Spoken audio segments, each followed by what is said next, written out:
everybody, and welcome back into another LFM stream for the finale of the Case King Pro Series here in Season 12. Hope you all had a wonderful Christmas with your family, friends, and loved ones. But before we wrap up 2023, we have a little bit of unfinished business to be attending to. Luke Whitehead and George Boothby, the two Veloce teammates, are going to be duking out one final time here in the Pro Series around the wonderful Watkins Glen circuit, where we will have 90 minutes of action to crown our champion. Luke Whitehead chasing a second title in the series, whilst George Boothby, the winningest driver on the LFM platform and also the #1 man ranked on the LFM platform, chasing his very first Pro Series championship. It's going to be tough for him because he needs to take victory. He cannot settle for less. He needs P1 at this Watkins Glen circuit, but he has done it before. Whilst Luke Whitehead, a marginally more comfortable position, he only needs to consolidate a top 6 position in this race and he will be your Season 12 champion. But we saw what happened at Monza last week, where drama played out and there were fireworks. Big crash between Luke Whitehead, Dara McCormack and Tobias Gronewald saw the Veloce driver, the championship leader, sent off at turn 1, and with a huge amount of damage to his car that compromises race from that point on. Will we see the same sorts of drama today? Hopefully not. Fingers crossed it will be a clean, hard fought out battle between all of our contenders as we go racing one last time for the season, and we can wrap this championship up on a high. But like I say, 90 minutes of action here at Watkins Glen, an 11-turn, 5.5 kilometer action-packed circuit, which is going to provide us with all the thrills and spills, I'm sure, to put on some incredible racing.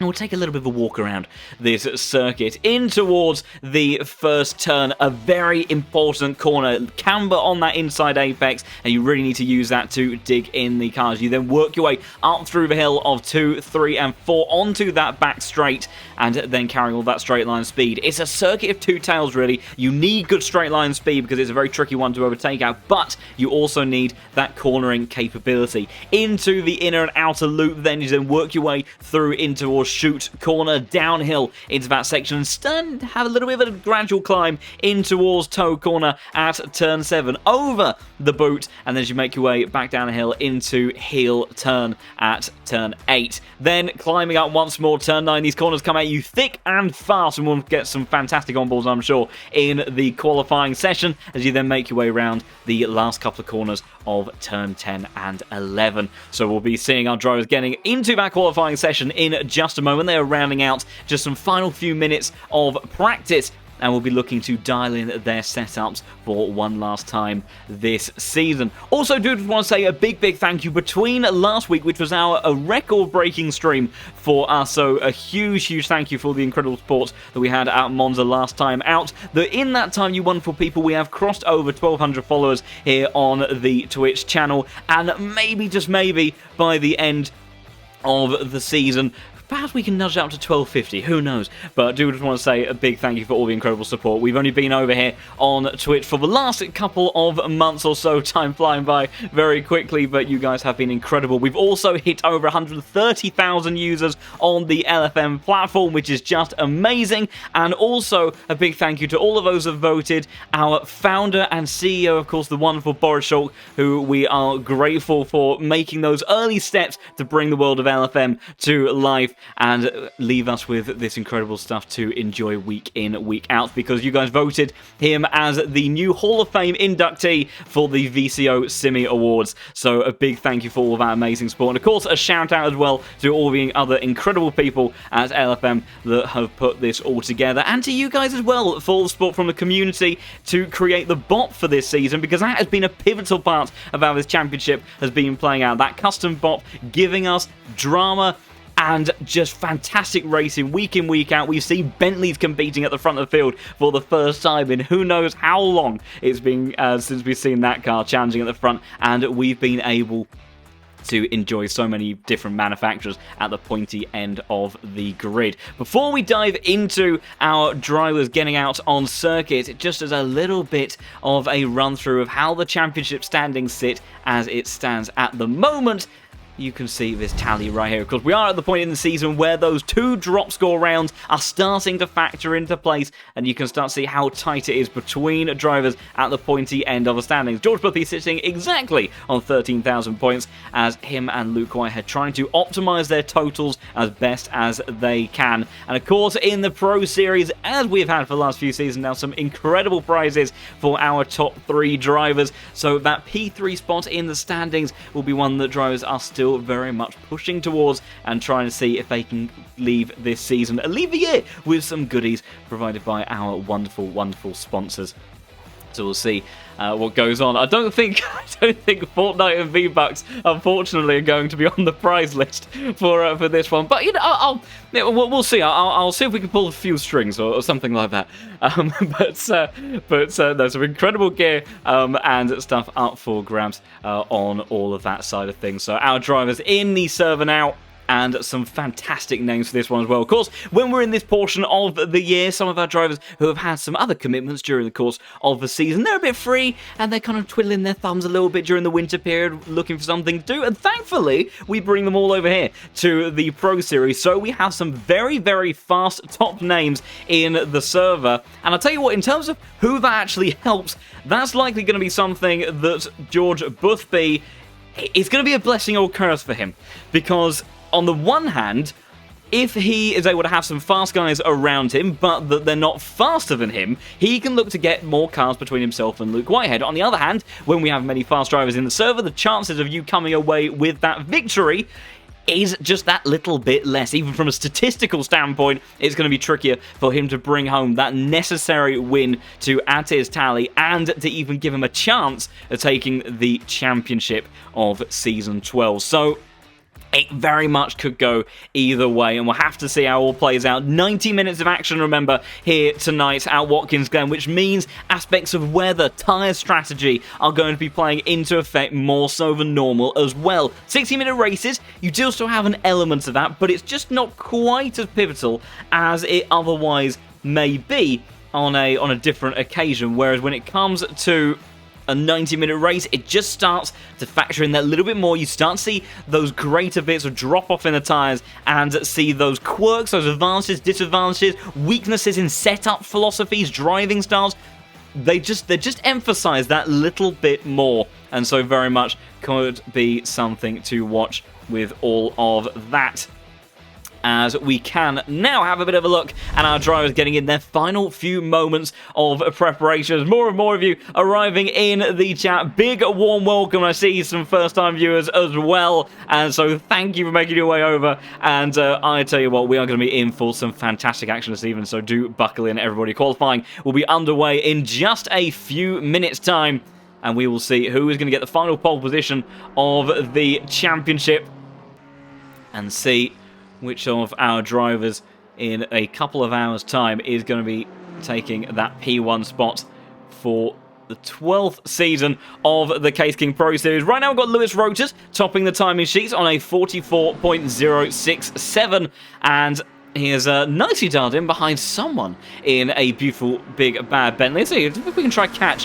which Bentley that is. I'm trying to see the car number. That's the number 25 in that one. And that is Leo Zalas in the number 25 Bentley. So for Boatley lovers in the server and in the chat, we do have at least one man in the server that will be wielding that car around the circuit. Also see some other names making their way back in, because we had Dara McCormack in the race for Monza last week. He had a busy time involved in that crash, of course, towards turn 1, but a very fast man indeed as he makes his way back towards the world of ACC for the first time in a short while. We've also got Tommy Razier, the Frenchman, in the server as well. Very quick driver in the McLaren, currently just a couple of tenths away from Lewis Rotors, though notably that Lamborghini of McCormack looking maybe the first into the 43. Of course, it is practice.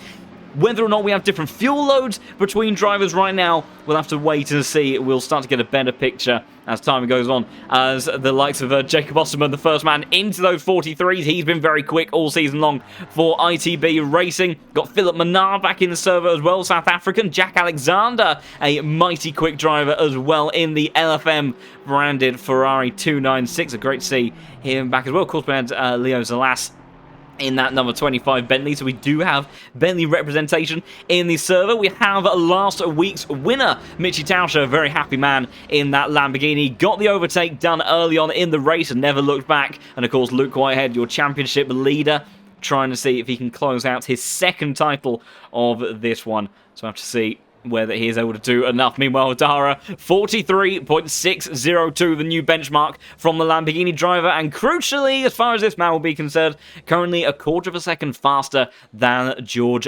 Boothby. But he did take pole position last week at Monza, showed exactly why he is so good over one lap, but in the early wheel-to-wheel combat, he lost out to Mitchy Tauscher. Of course, Mitchy, nothing to lose on his side, everything to lose for George Boothby. Don't forget, Luke Whitehead had a chance to wrap up the championship last week at round number 11. That is how much of a good season he has put together so far. So Boothby needing to make sure he stays towards that pointy end, but just exercise a little bit more caution than perhaps he would have done on other occasions. And as such, Tauscher took advantage of that. Boothby still came away with P3, was on target for P2, but strategy, pit lane time, ended up demoting into P3 and just not quite able to reel in those cars ahead. But this time, he just needs to send everything that he has in towards that McLaren 720S GT3 Evo. Of course, the world of ACC has a lot to look forward to going into the new year. For those that don't know, we've got the GT2 pack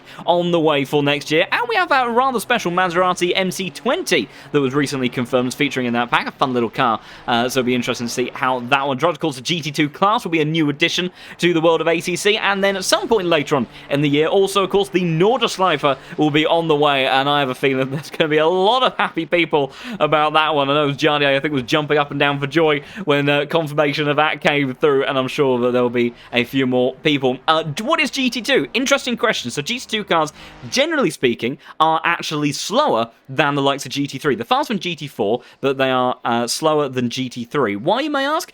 Because they've got a slightly different form of homologation to the GT3 class.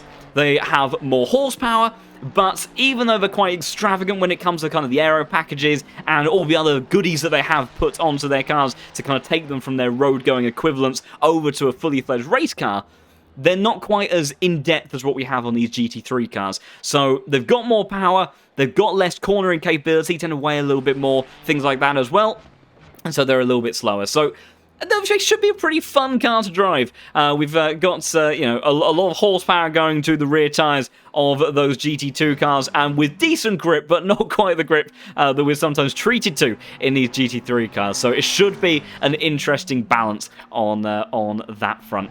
So a lot of good things to look forward to on that side. Of course, we've also had such incredible success here at LFM for the Assetto Corsa AC1 side of things. You wonderful people have been helping out a great deal as that platform is going through its alpha development at the moment, and we continue to bring that to life. We had record-breaking numbers of concurrent players. Almost 20,000 people were on AC1 last week, an all-time high for a game that is, I think, almost a decade old, which is absolutely incredible. And I have no doubt that whilst a combination of Christmas sale, I'm sure, factored into that, that the wonderful people here at LFM and you guys driving on that platform very much contributed to that side of things as well. So some exciting stuff on the horizon. Of course, many possibilities to get involved on that. As support for our drivers, once again in the chat, the Michael Moaning crew once again supporting the beloved American. And have a little bit of a look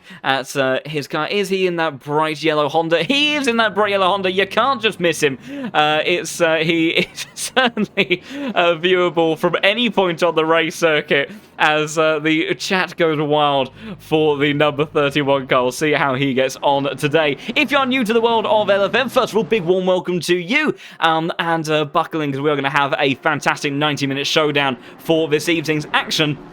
But bit of an explanation for some of the car numbers in the server. These car numbers, they're not chosen by the drivers, but they are based on their relative skill rating on the LFM platform, with George Boothby, your number one driver on the LFM platform, followed by Marco Bischoff and Grant Carreras. You're only three drivers to hold the alien level license. An incredible achievement. Takes a lot of dedication and a lot of winning as well. Something that those two are very much aware of how to do. And the relative elo, like I say, then designates their number plates in the server. So if you see a very high number plate at a very low grid position, that is a fantastic bit of performance from that driver. Qualifying now underway, and first laps coming on through. It's going to be the Williams Esports drivers that will be setting the laps. We've got Dara McCormack in that Lamborghini, and Tico van der Velde on board with the BMW M4 GT3 car as you make your way down towards turn 1, braking around the 200-meter mark in towards the first apex, clipping a little bit of that curb over the exit curb. Be careful of that track limits there, but opening as much of the exit as you possibly can. Now starting to build the speed. Easy flat in dry conditions, but it can get very busy on the opening lap of the race as you make your way through turn 4. And this is where straight line speed pivotal, as this is your best overtaking opportunity, but it's a scary one because you get to around the 200-meter mark, turning in a couple of downshifts into the first, then second, then the third and fourth apex of the inner and outer loop as you wind your way through the long right-hander of turn 7. Using a little bit of the exit curb once more downhill in towards chute corner, back end trying to get underneath you because the track starting to drop away from you. That rear axle is subtle, but it does start to lift away a little bit more than normal as you head now up in towards the next right-hander and making his way through over the boot, using again that little bit of excess tarmac over the left-hand side. Want to open up the exit as much as you possibly can. These Pro Series drivers very much able to do just that. And in towards Hell Corner. There's Hell Corner for a reason. Flying in towards turn 9, playing around with the gears, using that engine braking to his advantage to make his way through that left-hander. And then in towards turn 10, big commitment corner here, clipping a little bit of the apex, using up the exit curve, back over to the left-hand side for turn 11, and watch out for the wall. Oh, a little bit of a hesitation from Tinko van der Velde, trying to keep it out of the barrier on the left-hand side, and as he crosses the line, it's not good enough to beat his teammate because Dara McCormack, a 43.180, already almost half a second clear of what we were seeing in practice as the time starts to come through. George Boothby, 0.3 of a second down. Aidan Walsingham, though, for the Veloce crew. Lamborghini's looking very fast at the moment. 43.0, 42's on the way potentially very, very shortly. What about the likes of Luke Whitehead? Whereabouts is he sitting in the server as it stands at the moment? As I'm trying to track him down. Whereabouts is Mr. Whitehead? In P7 at the moment in the number 4 Porsche. And remember, he doesn't need to win the race, but he very much needs to keep himself in a solid points position. But right now, currently sitting directly ahead of his championship rival, George Boothby, as that's not the line that you want to be taking through the very far chicane. As those curves come at you thick and fast, you get a little bit wide. And the problem is, because it's so so sequential, one after the other. It's much like, the S is down over Skyline into the Dipper at Bathurst. If you get a little bit wrong on the entry to one of those apexes, it's just something that perpetuates from one to the next, and you don't really ever get a chance to save it because it just happens so quickly. Meanwhile, Dara McCormack, a couple of corners left for him, the Williams Esports driver, looking to have a better race than he did last week. He was looking mighty quick on his return to the Pro Series, but obviously not quite delivering sort of pace that he would have wanted to, and the race performance he would have wanted, but right now looking like he may be contesting for the first man into the 42s. Aidan Walsingham's backed out of his second effort, but Dara McCormack looking to get that Lamborghini in towards provisional pole position. He does a 42.920. I tell you, another man looking very quick at the moment. Philip Manar is looking very speedy. So is Luke Addison, P4 for the South African, followed up by his compatriot, who's 2/10 up on his time as well. So these 296s also looking very quick indeed. As right now we have the likes of Lamborghinis, McLarens, Ferraris, contestants. Alexander in another one of those LFM Ferraris jumps up to the front row. So the 296s haven't necessarily been a car that's been incredibly performing. Luke Whitehead bonks his way over into the barrier on the right-hand side. He's jumped up to, no improvement for him from that P7 spot. Mitchie Tauscher, P6, of course, last week's winner. But these Ferraris looking mighty quick as it stands. Philip Manar, the next of the South Africans to hit the timing beam, and he goes P4. Fantastic stuff right now. So we have Lamborghini, Ferrari as it stands. So the Italian outfit is looking very quick around Watkins Glen at the moment.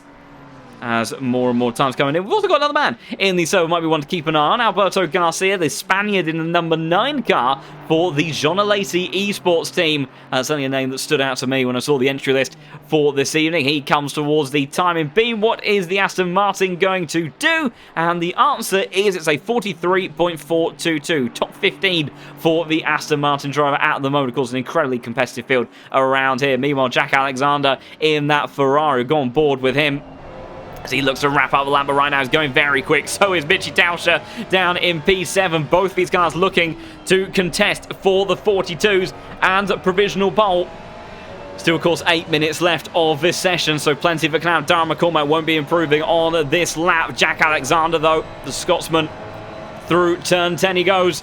In towards the final turn, very quick. This is where the 296 is strong, using all of that downforce, all the cornering capability. Osterman up to P2, but I think Jack Alexander is going to go towards provisional pole. 9.00, almost a 0.8 for the Scottish driver, but he only is good enough for 42.900 at the moment, but we'll see what happens with the rest of our drivers. Phil Manar still improving on his lap time as well. Turn 10 in towards turn 11. Can he make it a 296 front row between the two Ferraris? It's going to be very close to the 42s. I don't think he's going to quite get towards P2, but he is going to get up to P4 in the next of the 296s. So very quick from him as Mitchy Tauscher in that Lamborghini's put another one of the Raging Bulls up at the pointy end of the grid. Who else have we got improving further down the order? We've got Luke Addison on another lap as well, trying to break his way in towards top 10 for Genesis Eagles. Fantastic shots around this circuit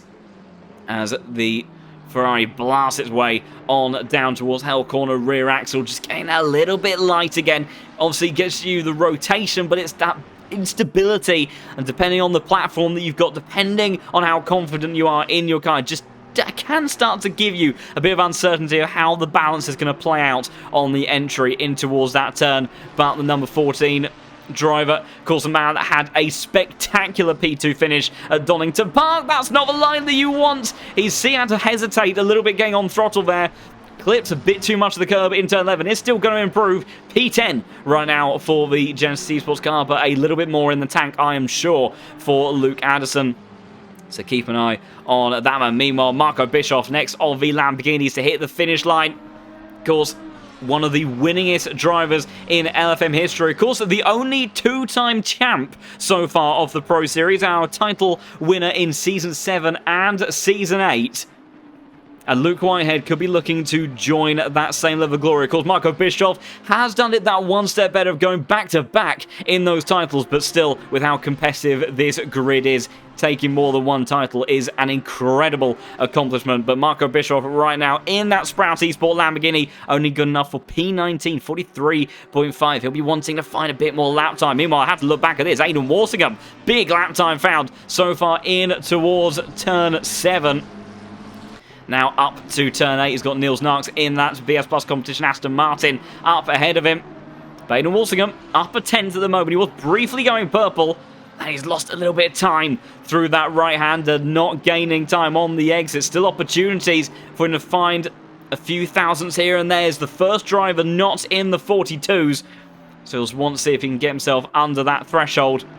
5 minutes left to go. Just a few more laps of opportunity for drivers for their last qualifying session of the season before we have a little break into the new year. Aidan Walsingham, big commitment in towards turn 10. I'm not sure it's fast enough, though. How's he fare in turn 11? Nice bit of rotation. Mid-corner, bit too much, though. It carried through that one. He is going to be marginal this time. I think he's not going to improve, and he does not on that one. Mistake as he clatters the timing beam, clatters the wall on the exit at turn 11, but unable to go any quicker. Someone that is starting to find a bit more form, though. Marco Bischoff up by 0.4 of a second, 43.567. It's going to easily be a 0.1 as he heads towards the time of beam. Should challenge in towards that top 10. He does on a 0.120.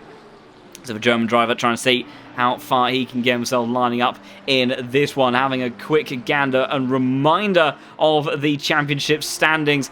as things stand at the moment. You have Jacob Osterman in P3, only a smidge ahead of Tinko van der Velde, and Grant Korekes not too far away amongst all that as well. So those three really the drivers that are likely to be challenging for that third spot in the last of those prized positions. I see Marco Bischoff giving it everything and a bit more through the chicane, and that's the danger, because you send it too hard over those first couple of apexes, the back end gets unstable, and that is his lap over and done with, so he will only get a couple more attempts. Margins are absolutely narrow as you like. 700ths of a second between your top 5. 200ths is the pole margin at the moment, and there's only 7,000ths between Dara McCormack, an incredibly fast driver, and last week's winner in the same car, Mitchie Tauscher, P3 at the moment. Dara, though, looking to try to close that gap towards P1 on a slight improvement as it stands at the moment, but he's very marginal. Jack Alexander just starting another lap as well. He'll be looking to see if he can eke that advantage a bit further away.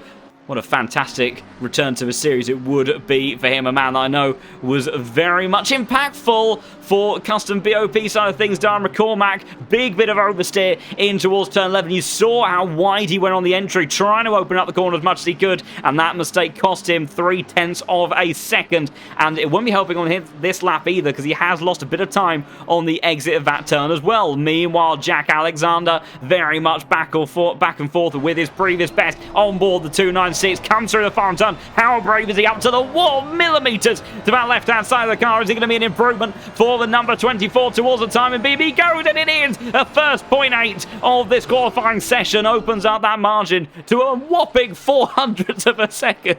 A 0.877 for the Scotsman, and he's going again. 2 more laps available for him to complete. See if he can cement that pole position further. But Dara McCormack, Mitchie Tauscher, Philip Menard, all very much closing towards that gap and trying to see if they can contest amongst that. Meanwhile, in terms of your championship players, George Boothby currently in P6, Luke Whitehead P13 as it stands on the timing sheets at the moment. Got a lap invalidated from Luke. It was a 0.6 as it stands anyway, so it wouldn't have been a better lap time from him. But remember, George Boothby needs to win this race if he wants any hope of winning the championship. Anything less than that, even with a fantastic P2 drive or something like that amongst this incredible, talented field, will not be enough to take the championship away from this man. So George Boothby, P6, he will be leaving himself quite a bit of work to do unless he can get himself further up the order. But I'll tell you what, Luke Whitehead will want to be nearer the pointy end of the field than he sits right now, because if he can't do anything about George Boothby unless he gets himself further up the order. And the number 4 car right now well outside the top 10. Mitchie Tauscher, last week's winner, won't start on pole. And I don't think Dara McCormack is going to either. So Jack Alexander, who is finding time again in that Ferrari 296, coming in towards turn 10 now, trying to see if he can improve even further. Philip Menard, the next of the 296, is Osterman as well, improving as well. Keep an eye on that man. Of course, crucial for him for P3 in the championship. Jack Alexander, is he going to go faster on his penultimate lap? I'm not sure he will, and he doesn't. And in fact, it's his final attempt, so 0.877, the benchmark for the rest of the field to try to contest with. Philip Menard still on his lap. George Boothby might have time for one more if he's got the fuel on board the car. A few more cars coming into the pit, so Cody Sherritt, Tommy Rozier in the pit. So is Thomas Morant further down the order. And George Boothby, let's see, does he start another lap? It looks like he's going to. Tinko van der Velde has abandoned it. Will go on board, though, with this man, George Boothby. P2 in the standings, needs to find something to get himself towards the pointier end of the grid. Of course, it is not all over and said and done with if he doesn't get P1 in qualifying, but he does need P1 in the race, and he needs to be as close as he can in order to make those positions count. How's he faring on his delta? The answer is it's pretty even as it stands. Walsingham improving a little bit at the pointier end of the grid as well. Might have to keep it on him, and that's it for George Boothby. Big mistake in towards the chicane, and Watkins Glen strikes again, but Aidan Walsingham, the other Veloce esports car, might be about to spoil Jack Alexander's day because he's going purple in the Lamborghini. 0.975 previously, a tenth of a second up on his time, it would be by mere thousandths if he was to get that Lamborghini to the front row of the grid. Can the Veloce car do it into turn 11? It's beautiful, it's quick, but I'm not sure it's quick enough towards the timing B. Will it get it there? And it's not! It's 100th away from Jack Alexander, and only good enough for the front row in the Lamborghini. Lewis Rotors for ITB Racing, potentially the last car that could challenge towards those front spots, but I think he's just a little bit too far off the pace. Pretty even with his Delta at the moment, but Jack Alexander, I think, taking the last pole position of the season by 100th of a second, and your top 5 separated by less than a 10th. Watkins Glen, the Pro Series, putting on the show as always. Lewis Rotors rounds out in the top 10 in the end.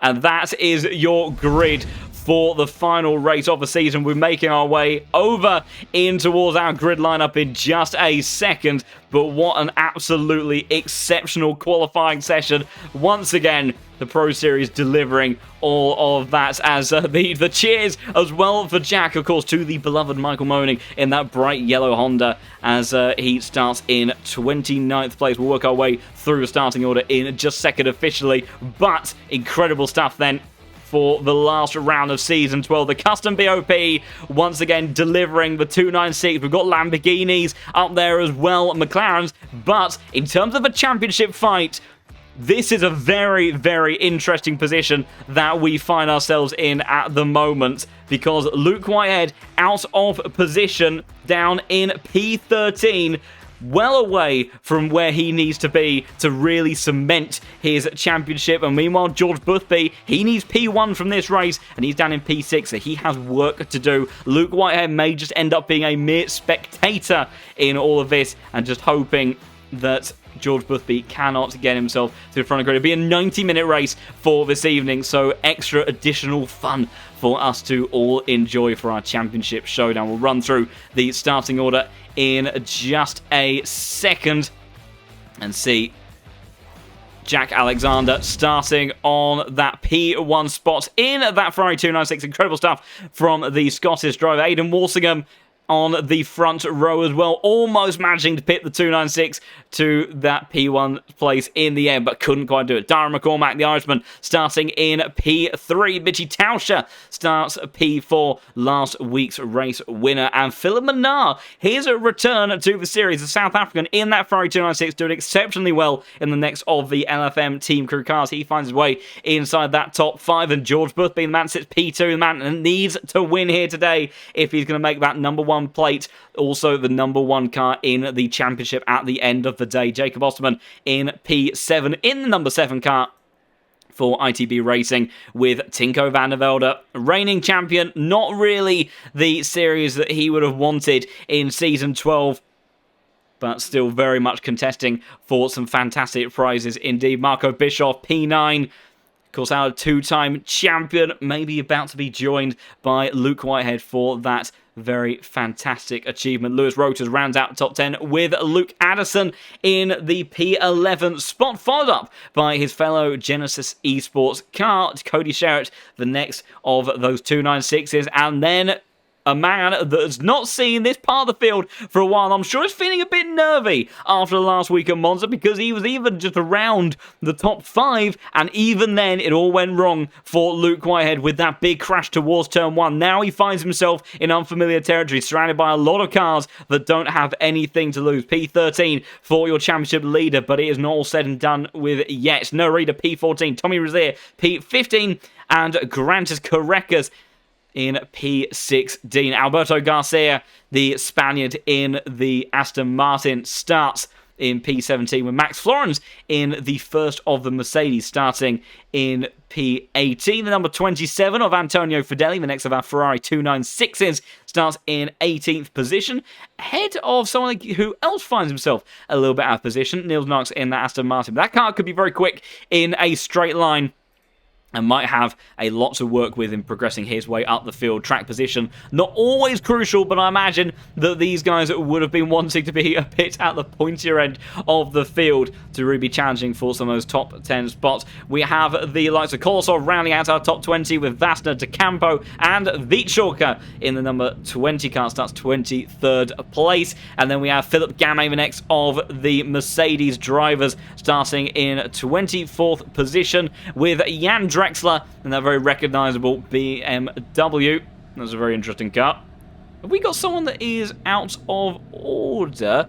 Somebody hasn't started in the spot that I think that they were due to start in, actually, because I was a bit out of sequence there for a moment because I had the Mercedes appearing on my screen, but I do believe that we are now in the right sort of place as Michael Moaning, as things catch up just a little bit on the overlay side of things. Michael Moaning and that bright yellow Honda starts in 28th position. Somebody has dropped out of the server. That's why everything has ended up out of sequence. Sorry, it took me a little bit of time to spot what was going on. And Mr. Carpet, our beloved Boatley driver from earlier in the season, has indeed spotted the error here.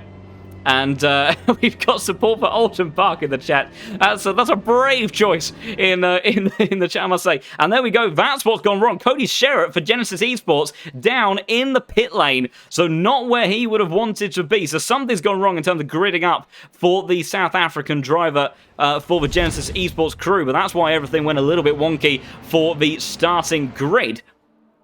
But as we make our way over on the formation lap, we'll get our overlays ready to go as drivers look to try to put these final bits and pieces together. Look at the array of manufacturers that we have in this field. Ferrari with a triple-decker Lamborghini sandwich between two bits of Alexander and Philip Menard 296's layers of bread with all of that. And Walsingham, McCormack, Tauscher in those Raging Bulls filling up the second, third and fourth spots. George Boothby, your man that sits P2 in the championship, P6 on the grid. And with the likes of Luke Whitehead. Excuse me, where is Luke Whitehead? Luke Whitehead? Luke Whitehead's in the pit lane as well. So Luke Whitehead, what on earth has happened now? I don't know if he's had a technical issue or if he's made a mistake, something like that. But Luke Whitehead, drama before we've even got going. He may have been a spectator in this final race already in P13. Of course, he needed P6 to cement that championship position. But right now, George Boothby left potentially with a completely clear shot at taking the title. We'll see what happens. I don't know if we're going to have a race restart. I don't know if that's just an issue for Luke Whitehead specifically. Someone else has left the server, I think. So Cody Sherratt has dropped out entirely. But drama already before we've even got going. Jack Alexander with that incredible pole position. And apparently screen freezes for Luke Whitehead are disaster and such a frustrating issue to have. And now he is going to be in a very, very tense spot. Very tense spot indeed. It was already going to be particularly a spooky side of things for the British driver already because P13, not really a position where he could do much about what was happening at the pointier end of the grid, but now has just got nothing that he can likely do. But George Boothby then, he knows what he needs to deliver. He needs to win this race, and P6 on the grid might not be quite enough in order to deliver that. 90 minutes of action. Watkins Glen is sure to deliver a firecracker, so everybody buckle in for the final race of Season 12. Will the championship head in peculiar style to Luke Whitehead for the second time, or can George Boothby, the winningest driver on the platform, do something special, something heroic on this final race to take a much waited for title? We're about to find out. But Jack Alexander will lead them away under green flag conditions. A good start though, I think, from Aidan Walsingham on the outside indeed. Already leading potentially down in towards the first. I will go to the helicam as they barrel on down towards turn one. Hard on the inside line though from the 296. And Jack Alexander is back into the lead. keeping an eye on George Boothby as well. Sits P6, might be able to gain in the slipstream as well over Philip Menard in that Ferrari 296 because they will struggle in a straight line. And case in point, because Jack Alexander is already being clawed away by the two Lamborghinis. He defends the inside line. Here comes Walsingham, here comes McCormack. Walsingham towards the outside line. Jack Alexander holds the lead in towards the chicane for the first time though. George Boothby up to P5. He dispatches of Philip Menard in the McLaren, and he now sees the three Lamborghinis ahead of him. Jack Alexander starting to break away in the 296, but George Boothby, he's already on the attack. He knows what he's got to do in this contact. George Boothby into the back of Mitchie Tauscher, and that might be it. That might be championship over. He was aggressive, and someone else is in the wall with Mitchie Tauscher as well. Further down the order, chaos already on the opening lap, and there will surely be a penalty to George Boothby there, I would imagine, and that may have just saved Luke Whitehead there from a very, very scary time. Luke Whitehead is out on circuit, I do believe he is, and he is going again, so hopefully he's got past those screen freeze issues, but George Boothby then already may have unfortunately put it, we'll have to see, of course. Stewards inquiries will be underway, and they will have plenty more angles, and this could be a pivotal penalty that plays into effect. But also, on top of that, he's 1.5 seconds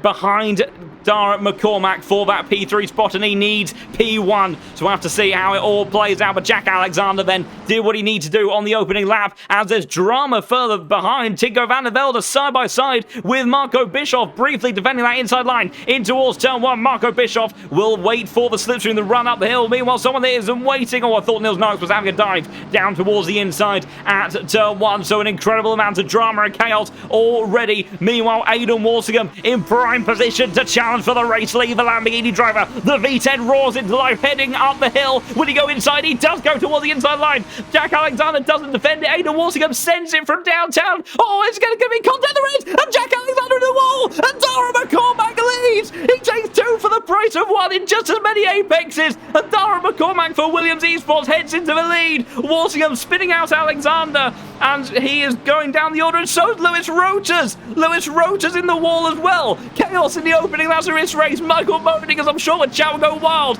benefiting from all the chaos, and finds his way gaining positions. But that is Mitchie Tauscher, Jack Alexander, Lewis Roters, all plummeting down the order. And it's still kicking off at the pointier end of the grid. I think we might just about have an opportunity. I can't look at it, unfortunately, on the replay, because we've got drama kicking off here. Norita, side by side with Mattia Di Cambro, the Italian, in the 296. And you've got Michael Moaning in the Honda going side by side as well, trying to follow them all through. Moaning up to P20. Will he make it P18, P19? Who knows? But the 296 defending the inside line. Sprout Esports car on the outside. They'll cover that off for the time being, as the Lamborghini and the Honda go side by side. Heavy damage on board the front of Norita's car. Michael Moaning making a mistake on the entry in towards turn 9, and heading into turn 10 they go side by side with Max Florence. Mercedes down the inside, he's got the camber, he's got the inside line, he's got the position in towards P20 he goes. Meanwhile, Luke Whitehead, who would have thought just a couple of laps in, the man that started from the pit lane, as Lewis Roters almost goes straight into the wall on the final corner. Luke Whitehead, P25, already starting to make his way up through the order, and he has 90 minutes of racing in order to climb his way up the order, and he is a fighter. He showed that last week at Monza, even with all the damage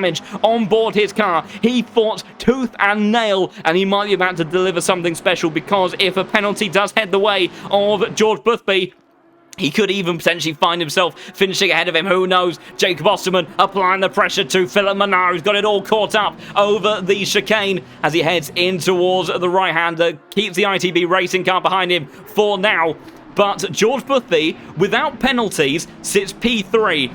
If he doesn't get a penalty for the incident with Mitchie Tauscher, he could be P2 with Walsingham if he does get a penalty for the incident with Jack Alexander, but we'll have to check in on what the stewards are getting up to. Meanwhile, Marco Bischoff trying to go around the outside of Tinko van der Velde. Very tricky to do up in towards toe corner, though, because that outside line is much like turn 2 at Bathurst. It's slightly off camber. You don't have the grip, and you won't get the position unless you are very firmly alongside in towards the next series of corners we go. Meanwhile, further down the order, very busy. Thomas Morant, Leo Zalas, all battling behind. Lourdes Rainier flashing of the lights there from McLaren on the entry. Oh my goodness, almost straight into the rear diffuser was Leo Zalas, but he does keep on going. Meanwhile, yellow flag out for the number 19 car. That is Mitchie Tauscher, who I think has decided to park it up for the day. I'm afraid that I can only catch up on replays as best as possible because I can't scroll through properly. I can just go back a few moments at a time, and when we've got drama happening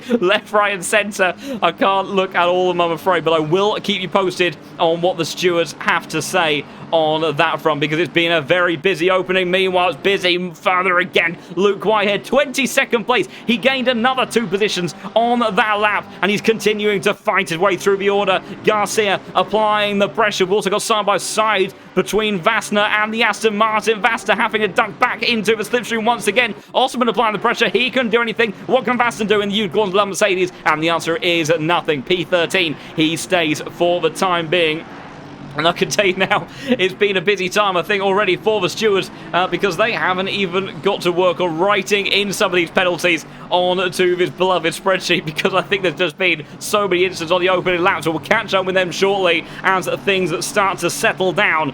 But my goodness, 3 laps in, and an hour and 23 minutes left to go, and I have no doubt that this drama is going to carry on all the way to the end. We'll catch up with Luke Whitehead, the Porsche driver, your championship leader, who immediately, with technical issues, sent to the back of the grid. But like I say, he will fight for everything that he is worth. He wants his 2nd title. He knows he doesn't have to win the race in order to deliver that. But he is flying as it stands at the moment. You'd expect no different. I think Luke Whitehead, when he is on the mission, when he is acting in aggression, is a very scary. Formidable Luke Whitehead down in towards turn number 9. Sends him from downtown on the Mercedes. And a fantastic move. The Porsche struggles in a straight line. He has to get it done in the corners. And that is something that Luke Whitehead does exceptionally well. 21st position then for Luke Whitehead, and now he'll be hunting down fan favourite Michael Moning in that bright yellow Honda. Might be a slightly trickier car to overtake, has a lot of straight line speed in that one, and of course a lot of positions that still need to be gained if he wants to start to put a little bit of an extra spanner in the works for George Boothby's day. But George Boothby right now sitting in P3, 2.2 seconds away from our race leaders, but he is not gaining. Those 2 Lamborghinis are flying away at the front of the field as it stands. Grant Carreras applying the pressure to Luke Addison, but unable to get past the 296 at the moment. But George Boothby, even ignoring any penalties right now, would not be doing enough. Philip Gamay and Ame Santama swapping positions, slightly caught offline on the exit of the outer loop. Here they go. 21 car will take the 22nd place, although unless Santama can do something on the exit, he's trying to find back around the outside. He goes in towards the next turn. It's going to be tricky to fight through their shoot corners. Not an easy one to go side by side in, but they've done it beautifully. Inside line now for Santama, down the inside for toe corner, and he might just about make this one stick, and he does. He loses it down the back straight, but he gains it in the next series of corners, and now Gamay, after gaining that position, now has the pressure of Rainier and Morant to contest with in those 2 McLarens, but it looks like Mercedes enough grunt from that V8 to keep those cars behind for the time being. So here's McCormack the lead, Walsingham P2, Boothby P3, Menard P4, and Osterman P5. And of course he is crucially sitting ahead of Tinko van der Velde, his nearest rival in terms of that P3 spot in the championship. Still haven't had anything through in terms of penalties so far from the stewards, but I will tell you first thing once they arrive on the scenes. But I can tell you that in terms of the battle for the race lead, at least on track, Walsingham and McCormack pulling away almost 0.3 of a second per lap. And Walsingham locked in the slipstream of Dara, but just not quite close enough to do anything about him. We'll go back on board for the overtaking show with Luke Whitehead. How much straight line speed has he got between the Porsche and the Honda? Down the back straight they go. I can also see Carreras applying some pressure. He can't make anything stick though. Max Florence trying to go around the outside of Matty De Campo. He does make it stick, and Luke Whitehead sends it down the inside of Michael Money. Will try to catch a ball with that one. Look how much curb he was taking through the chicane now. I thought I heard a little bit of a touch of the gravel from up ahead. I don't think I did. In the end, Michael Money sending it over the exit curb very heavily there in the Honda, but will try to catch that fight between the man that's trying to recover positions. Luke Whitehead in the Porsche, flat 6, roaring ablaze, and that Honda down the back straight. I think in actual fact there's a good chance that Michael Moning lifted out of the throttle there heading into towards chicane, because that was a speed difference that I don't think was quite representative of those cars as Luke Whitehead gets himself into the top 20. An incredible recovery so far in this race. Very much applauded and appreciated from the chat watching on. Is it still possible for George Boothby to win the championship? Yes and no is the answer. He needs to win this race. However, that incident with Mitchie Tauscher, he may have got himself a penalty for that. And if he does have a penalty, I find it very hard to believe that, especially being 2 seconds adrift already of race leader McCormack, who I think is definitely your net effective leader, because Walsingham, I think, may have a penalty coming his way as well. George Boothby will need to really do something special if he is going to look to win this race and take the championship with it. Luke Whitehead is in a position that would give the potential for him to win it, but I'm not sure that right now, with the way things are going to play out, is likely to give him enough. Meanwhile, we have a three-way fight between Kolosov, Florence, and Jan Drexler. Aston Martin, BMW, and Mercedes. The Aston Martin trying to get slipstream there, trying to get slipstream here. In towards the chicane they go. And in the end, it's the Aston Martin, followed by Mercedes and the BMW, with the battling of Matty DeCampo in the Ferrari just behind as well. I'm sure very shortly they will be joined by Luke Whitehead, who continues his charge, almost heading into those battles amongst the top 15. And we'll see just how long, or rather how long it won't take for the British driver to climb his way in towards that fight. Exceptional pace from him so far. Also exceptional stuff from Dara McCormack, the only driver still lapping in those 43s. He's only gone less than a tenth of a second away from his fastest lap in the race so far. So great consistency from him, and a pace that a lot of cars behind right now are not being able to contest with as it stands. Luke Whitehead, 3/4 of a second behind these drivers, and I think we'll go on board with him, because this is going to be the sector that he closes up, and it's going to get very busy from the onboard of his number 4 car in just a moment. As you see, the 4 cars that battle ahead of him, he needs these spots, and he'll be fighting as much as he can for them. Out of turn 11 they go, glued to the rear now of this train. This is the battle that stems all the way back from P16. And there's going to be a mighty slipstream fest up towards the chicane. I have no shadow of a doubt there. Walsingham 1.1 seconds now behind Dara McCormack. Philip Menard applying pressure to George Boothby as well. He's not even out of the woods for holding on to that P3 spot. Meanwhile, Luke Whitehead, you can see the slightly wounded Ferrari just in front of the board, looking one way, looking out. They're trying to time the run as best as he can. The rest of the cars in that train just a little bit too far ahead for them to factor in, and they're giving a tiny bit of slipstream. Luke Whitehead, how brave is he on the brakes? He doesn't try to go around the outside there. That's just too tricky. Big kick of oversteer through the middle of that sequence, and he will have to try to find another opportunity in a moment. But we saw the late braking maneuver on the Mercedes of Philip Gamay, and we know that he'll be looking to try to do that once more, because those cars battling in front of him, they'll be losing a little bit of time. They'll be looking in their rear view mirrors and just being a little bit cautious with their racing lines. Again, Whitehead rotating the car beautifully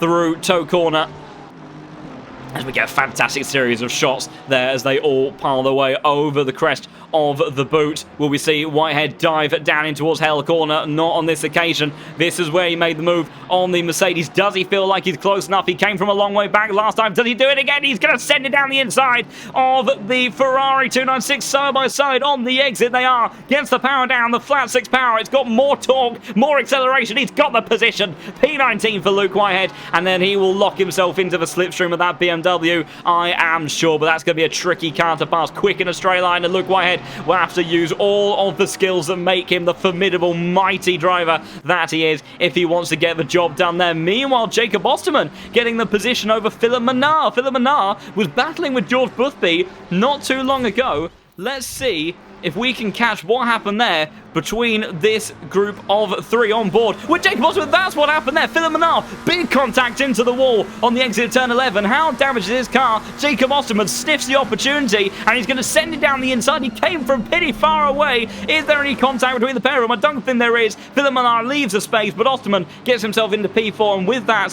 further consolidates his chances of cementing that P3 spot in the championship standings. And we go back to live pictures now then, as the battle's also continuing around here. Tommy Rozier versus Alberto Garcia. We'll have a look on how drivers have moved up and down the order so far in this one, because there has been a lot of gains and losses. Nils Nark's been his biggest benefactor inside the top 10, gaining 10 positions. Fantastic drive, and that's the wealth of experience that he has. Luke Whitehead, look at that. That is astonishing. He started from the pit lane, and he has gained 6 positions. He's lost 6 positions to where he started, but considering how far back he starts from the rest of the group, that is a massive effort. We're just over 15 minutes into this race. Exceptional stuff from the championship leader, and he will continue to charge his way through the order. Also, what can he do on a strategic front in order to try to make his way further up the grid? We will have to wait and see. Jacob Osterman on an absolute charge right now and looking to further compromise George Boothby's day, because he is looking very quick, but he's also looking a little bit too aggressive on the power. The TC0 Meta, here it is, ladies and gentlemen. The rear tyres giving up just a tad on the exit of turn 1 there, and George Boothby likely able to hold that gap for now.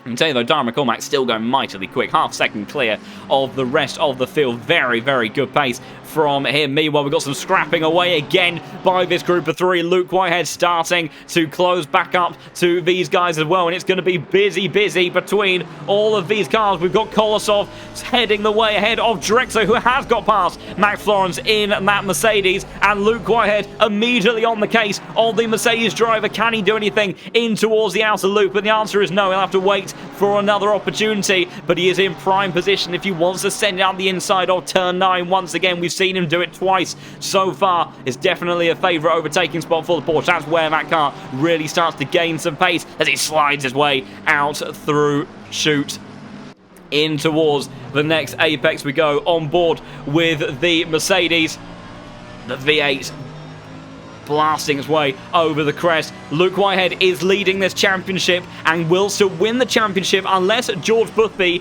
wins this race. And right now he sits P3 with potentially penalties on the way as well. Max Florence, decent exits, and Luke Whitehead is too far away to send his signature move up on the inside of turn 9. As drivers continuing to make their way around for another lap. The next batch of drag races will take place in just a moment. But George Boothby coming under increasing pressure from Jacob Osterman, but a mistake in towards turn 1. Keep it out of the wall if you can, Osterman. My goodness, lucky if there's that much runoff. Jacob Osterman exploring the tracks and a bit more in that McLaren. Just about keeps it within the bounds of the postcode and then is back on target, trying to close down on George Boothby. I don't even know if the game would have registered a track limit warning there because he went so far beyond track limits. Not even sure how monitors outside there, but he will stay in P4. For now, George Boothby a little bit wide through the chicane. Did see him get it wrong in qualifying, lost it through there. Maybe not feeling the most confident in this car, not feeling too settled, because it really does look like Osterman in the ITB Racing McLaren just behind has that more confidence. Look how much tighter to the apexes he has. George Boothby using more of the exit curb out of chute corner, and Philip Menard very much still locked into this fight as well, regathering himself. A lot of damage on board that car, I imagine, but it was a very heavy side impact. And that side impact may have just about saved him from really suffering a lot. If it's front or rear, that's where you really start to notice the losses in performance. It upsets the balance of the car so significantly as well. On the side, you can get away with a much more significant hit without it losing you too much time in the grand scheme of things. So he may have just about got away with that one. Jacob Osterman still spinning up those rear tyres, trying to apply the pressure. He can't do anything there. Meanwhile, what about this four-way scrap for P16? Luke Whitehead just hasn't quite been able to close up to these cars in the way that he wanted to. You can see he got so close once again through turn 9. The sector where the Porsche is so quick, but it's so difficult to pass. That's a mistake from Jan Drexler. Does Florence send out the inside? He doesn't, but they've both gone wide on the exit. Very awkward. Little bit of contact potentially, but Luke Whitehead, he straightens up the exit a bit sooner, gets on the power a little bit quicker. The Mercedes fighting back on the straight, but surely Luke Whitehead, latest of the late breakers in towards turn 1, just about a car's width given on that inside line. Fantastic side-by-side racing, and they'll still be side-by-side up the hill through turn 2 and turn 3. very, very fine margins, just about giving each other enough room, but the Mercedes has got the grunt, it's got the torque, and they'll outpace the Porsche in towards turn 3. But what can Luke Whitehead do? He's locked into the slipstream. Florence under pressure. Whitehead trying to make his way to the inside line, trying to force the issue. He can't do it. Towards the outside line he goes. It's mightily brave. Surely not, and he doesn't. Oh my goodness, I thought that was going to be a terrifying moment. It's not going to be much of an easier one through the exit of the chicane easier as he bounces away over the curve. Suspension, a lot of faith being placed in the setup of the car there. But Luke Whitehead staying in P19 for the time being. His charge through the field briefly coming to a bit of a plateau, but still over an hour to go in this race. And of course, for those that aren't familiar with the Pro Series, we do have a mandatory pit stop window in the center of this race distance as well. So they will have to serve their mandatory stop. And then we'll be looking to see how that can factor in to their strategic decisions. I'm trying to check in on Stuart's inquiries, and we do now have some information, and I can tell you now, it's a 15-second time penalty for George Boothby, the number 1 car in the server, the man that was trying to get himself to P1 in the standings, and it was already looking unlikely with track position as it was. He needed to win this race, but that incident with Mitchie Tauscher has got him a 15-second time penalty that he will end up serving in his mandatory stop. So disaster for George Boothby, and that may have just saved Luke Whitehead's bacon in that regard. We've also got another 15-second time penalty for the number 19 car. Now that car belongs to somebody that is no longer in the server, so I'm not quite sure, unfortunately, who that car responsible for whatever that incident was. I'm going to check in with Luke Whitehead once again because he is locked onto the gearbox of that Mercedes, but I just don't think he's close enough. The run might be a little bit better timed, but he's just too far away on this occasion. And I'm sure they'll be looking to go for a big undercut, make use of some fresh tyres, get track position early, and try to see if he can use that to fight his way back through the field. Meanwhile, other instances, we had a couple of warnings dished out. A 15-second time penalty for number 10. That's for Aidan Walsingham. So the cars are right now on track, 6th, 2nd, and 3rd, will be dropping well outside of the top 5 and will make your running order McCormack, Osterman, and Manar for those podium positions. So that is the way that things stand on that side. Warning for the number 24 car. And in terms of issued penalties, that is it as it stands. As Mitchie Tauscher, of course, our race winner from last week, unfortunately having an incident very early on in the race with George Boothby down towards chute corner, and saw him retiring from that one. I did see some further contact, and with another car after that. I don't know if it was an issue with the rejoin or something. It was difficult to see from my pictures. We couldn't quite catch on the replay, unfortunately. But we'll see as drivers continuing their way on. As apparently Mitchie Tauscher then was the number 19 car and himself got a 15-second time penalty for causing a collision. I don't think maybe that was the subsequent contact after the incident that happened to himself and George Boothby. Disappointment there, and you see Boothby continuing to struggle, though Jacob Osterman under pressure from Philip Manar, who is right now contesting for P2 in this race, because with those penalties for Walsingham and George Boothby, the 296 and that ITB Racing McLaren that you see on your screens right now are the drivers battling for P2 in the standing. And natural fact, if Jacob Osterman manages to secure P2 in the championship, that by the looks of it, mathematically, he moves himself ahead of George Boothby, and disaster that would be for the British driver, going from contending for the championship victory for potentially losing P2 in the standings. What a sequence of events that would be, but we've still got over an hour to go in this one. Meanwhile, Lloyd's Radio, Leo Zalas in the lone Bentley on the grid, battling away in towards toe corner they go.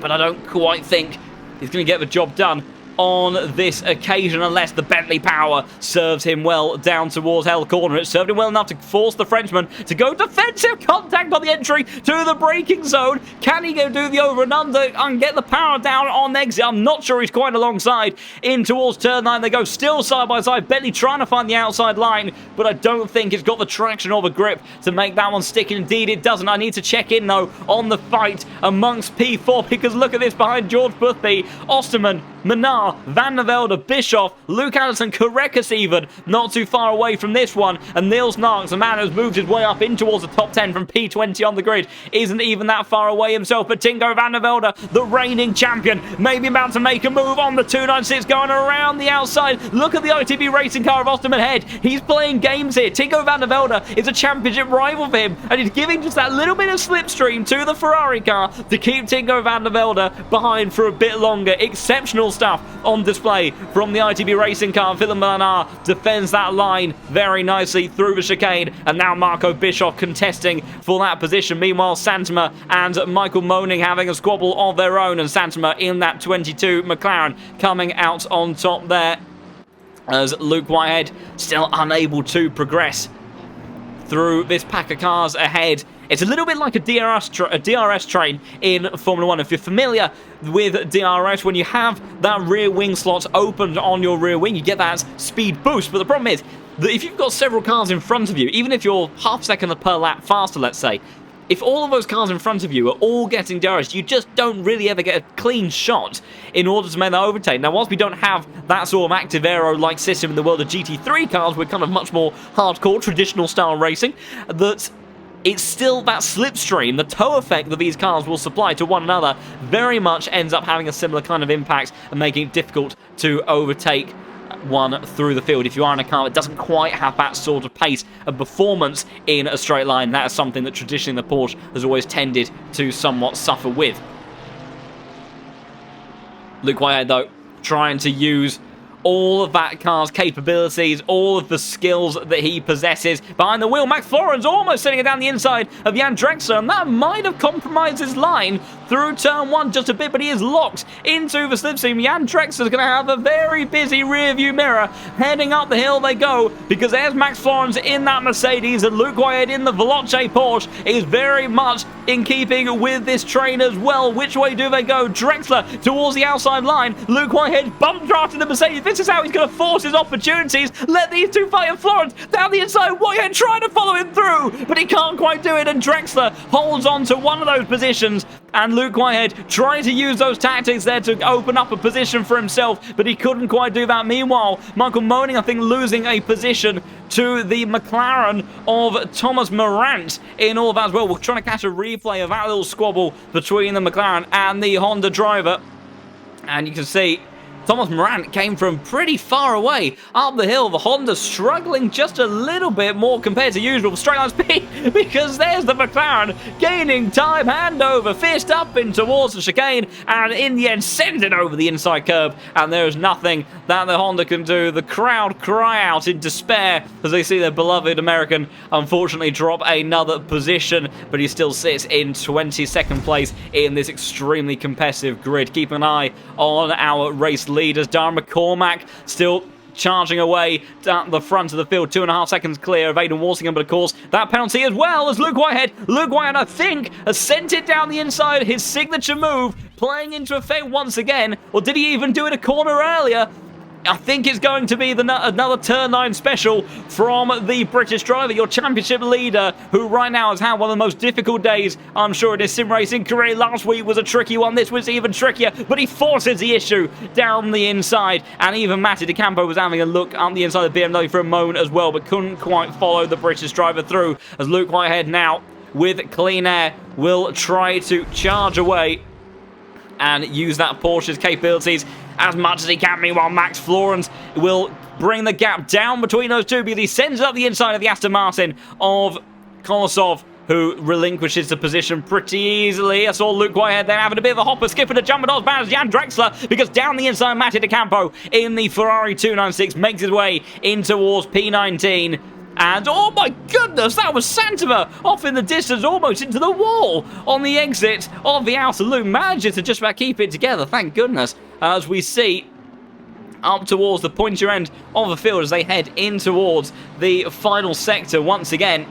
as almost 300 of you beautiful, beautiful people watching along at the moment. We are just 8 followers away from 1,250. That would be a lovely little threshold and milestone to nip over by the end of the year if we can. So if you are enjoying the incredible action that these guys are putting on once again in the Pro Series, then do consider giving the channel a follow, and a big warm welcome to all of you wonderful people that are joining for the action once again. George Boothby and Jacob Osman so close that the timing delta even showing them swapping positions down the start-finish line, and in towards turn 1 they go. George Boothby, I'm not sure he's got enough of a margin this time around to remain unchallenged in towards the chicane, because Osterman in the ITB racing car, also Marco Bischoff applying the pressure to Tinko van der Velde. In actual fact, that may be the fight that's even more on than the two McLarens duking out for the podium position, at least on track for now. George Boothby, does he hold on to that? He will, but what about Marco Bischoff around the outside, down the inside? He can't do it. Tinko van der Velde, and the 3 wide in the background, and no, Niels, that's never going to work. Oh my goodness, big impact for Granska Records into the barrier. Niels not damaged there. Luke Addison spinning across the grass on the exit of the inside loop there, and now he's got Garcia and Razier backed up behind the BS Plus competition car. Out of nowhere,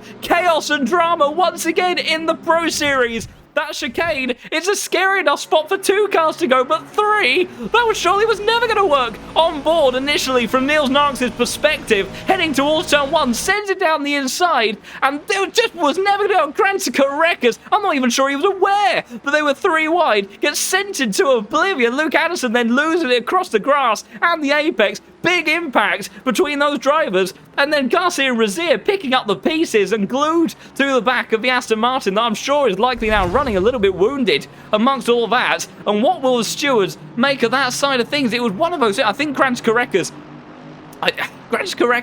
and Luke Addison, I think, were, neither of them could really do any more. There wasn't any more track that they could give. Correcas, if he was aware, maybe could have backed out. But I have to say, Niels Narks, with all of his racing experience, that really did sort of feel like he forced a situation there that was just never going to work. It was very aggressive, but that may end up coming back to bite him. Of course, stewards will have more angles than we did, and they may look at that slightly differently, but that was a tricky situation. And whilst for now he has gained 2 positions out of that, he is very likely to be dropping them even in just the short term on track. Although I have to check back here because Osterman now for the first time trying to go around the outside of George Boothby in towards the chicane. But the British driver, he holds on for the time being. ITB racing car slightly wide. Philip Manard trying to see, can he go down the inside in towards next turn? He can't.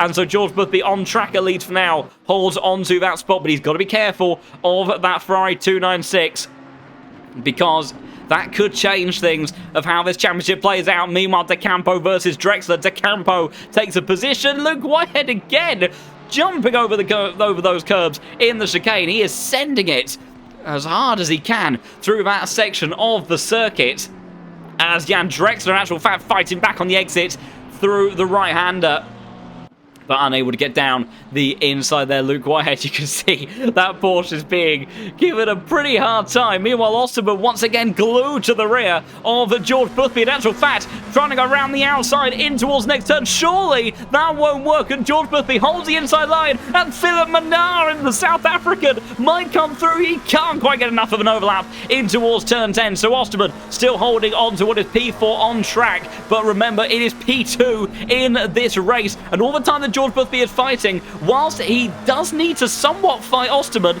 he's losing track time, and ultimately the penalty that he serves in the pit lane, he needs to be maintaining as much track time as he can if he wants any chance to retain points over Jacob Osterman in this race. So this scrapping is somewhat useful, but I don't know if it's the best use of his time. Meanwhile, Marco Bischoff side by side once again with Tinko van der Velde. Up the hill they go, and you can see the bright pink BMW on the outside line. Which car's got the better pace in a straight line? The V10 screaming, but the BMW's quicker than on the wall. And towards the outside line, Osterman's trying to go up the chicane as well. How's he going to play out here? George Boothby holds on. Osterman can't get through, and Marco Bischoff has to slot back into P7 as well. George Boothby, though, a little bit wide, and there's contact! There's contact there, and Jacob Osterman backing out the throttle, I think, a little bit. What's going to happen here? Does he let George Boothby back through? The answer is no. And Boothby now dropping behind Philip Menard, potentially run very wide. Bischoff down the inside of Tinko van der Velde. And he may even take the Veloce car as well if they're not careful. Philip Menard under pressure now from the BMW and the Sprout C-Sport Lamborghini. How will that play? A yellow flag from Matty DeCampo. So it's been an instant of chicane between those cars. But side by side between these two once again,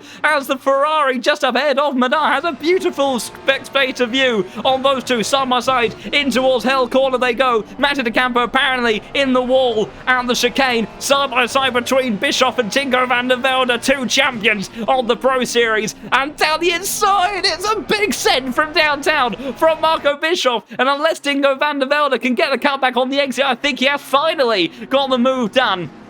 And he has indeed. Philip Menard applying pressure to George Boothby. I don't know if we will be able to capture what happened to Matty DeCampo. In actual fact, he is still in the server, but he has dropped down the order. And now the pit window opening in this race. How will this be played into effect for our drivers? Where is Luke Whitehead in the server?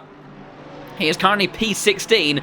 He's not going in just yet, trying to bide a little bit more time perhaps, but will we see an undercut or will we see an aggressive overcut from Luke Whitehead? Will he try to end the race with super speedy tyres, or will he try to get track position now? Someone that's trying to get it done as soon as he can is Philip Menard in that LFM Ferrari 296 down the inside. He's got the speed, past Boothby he goes, and in towards P3. Tinko van der Velde trying to fight his way back through of Marco Bischoff, but he isn't quite close enough to get past the V10 powered Lamborghini and will have to re-slot his way back into P7. Also a big thank you to you guys, 300 followers and 300 viewers and 1250 followers on the dot. Thank you so much everybody. I hope you're enjoying the action as much as I did. We have one last rodeo for 2023 in the Pro Series. It's been a topsy-turvy season like this every single week, and these guys are delivering fantastic action. Meanwhile, Philip Gamay battling with Lois Rainier. Leon Zalas down the inside in the Bentley as well. We can't even see the McLaren on the left-hand side because it's a right-hand drive car. Around the outside, the Frenchman trying to go, holding on to position, trying to go down the inside of Gamay in towards the next turn. He can't do that. Bentley around the outside. Something happened up front as well because Marco Bischoff has now got the move done on George Boothby. George Boothby's day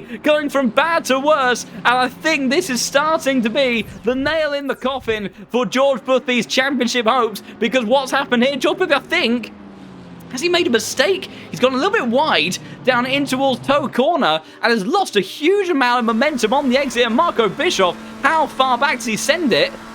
I think George Boothby's just let him go. George Boothby has let Marco Bischoff go, almost catches the grass on the entry in towards the next corner there. And George Boothby just relinquishing that position. I'm not sure if we'll see him do the same for Tinko in a short moment's time.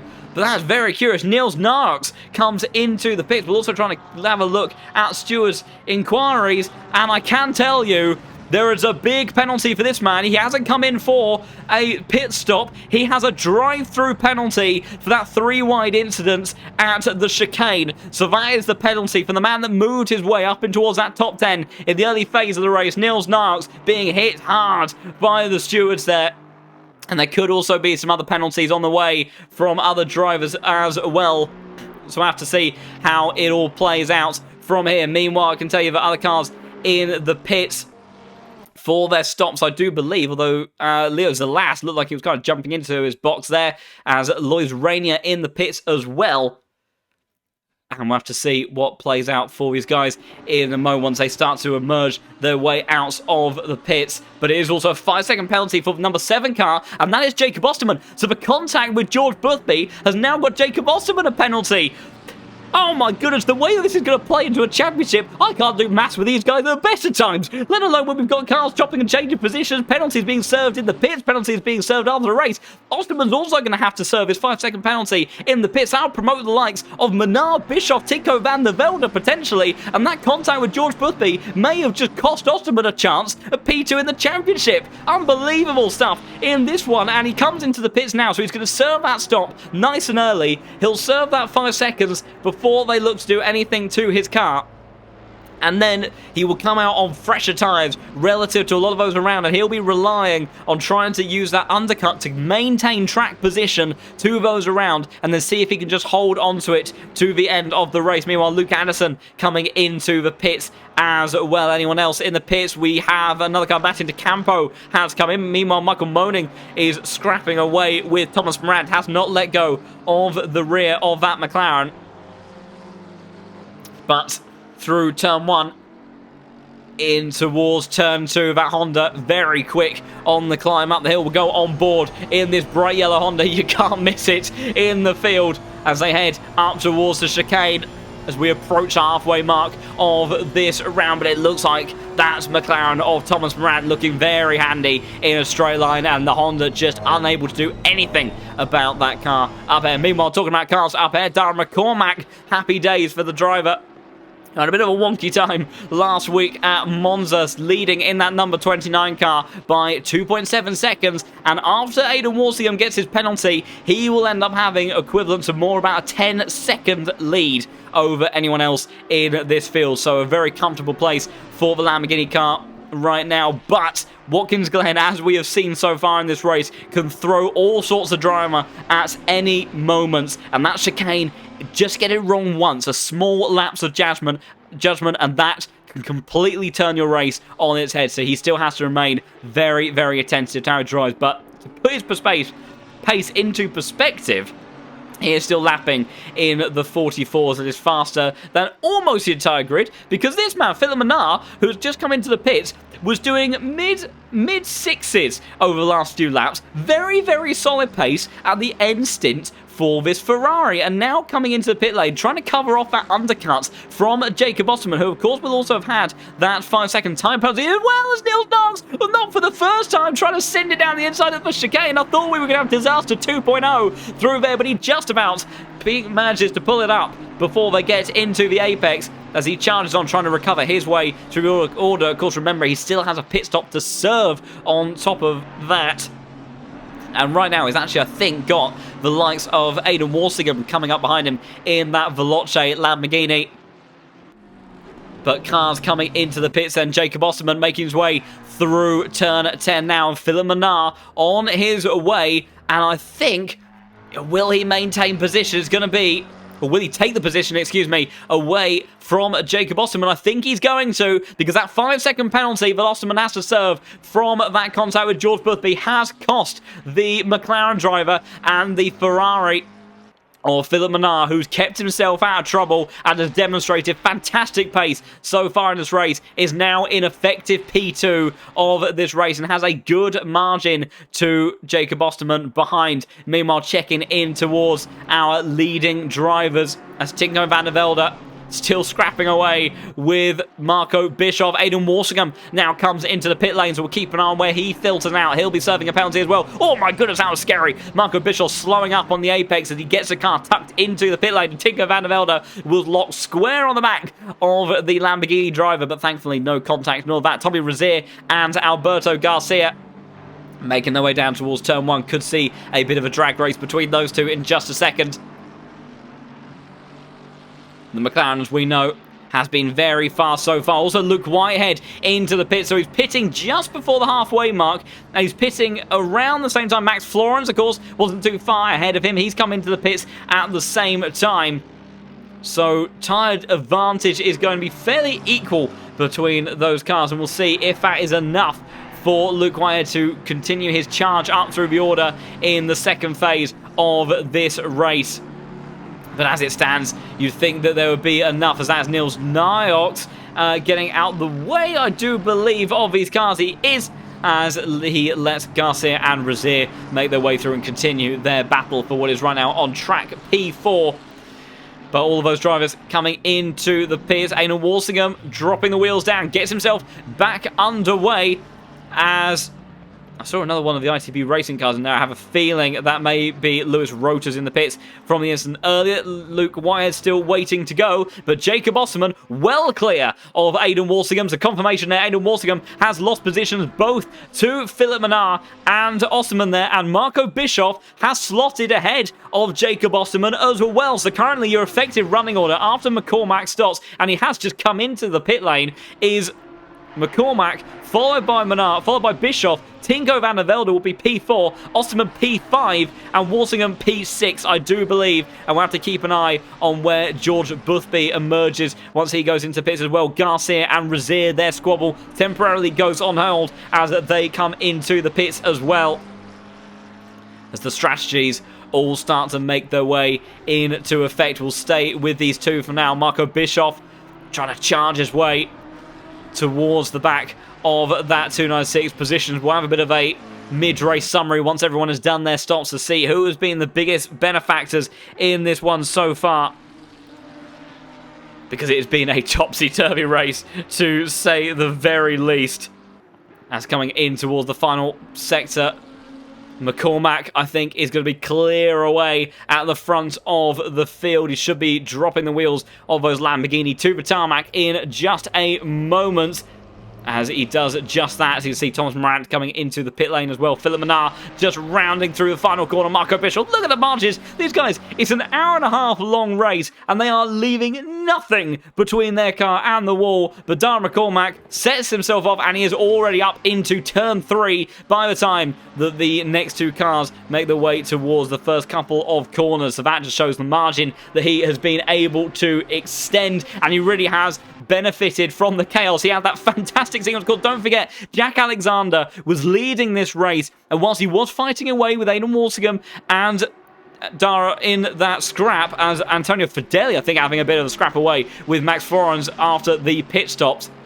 Unfortunately, Jack Alexander being sent off into the wall, bringing that one to an end, but Dara McCormack sliced his way through. It was like the seas parted in front of the Irishman, and he was able to capitalise on every single bit of it and make his way into the race lead, and he has not looked back since. And of course, with those other penalties coming into effect, that has further bolstered his race lead as he looks to take another one. He doesn't have the biggest tally in the world of the Case King Pro Series, so we don't see him too often. And I'm now getting word that Marco Bischoff has underfueled the car in this race. Could you have any more dramas if you tried? I'm not sure how much he is underfueled by, so whether or not with just a little bit of lift and coast, he will be able to bring the car home, or if it is a very desperate situation for him, we'll have to wait and see how it plays out. But that is a very spooky situation for the two-time Pro Series champion, who was looking not just for a podium, but maybe even P2 in this race. And that again sends things swinging back in favour, potentially,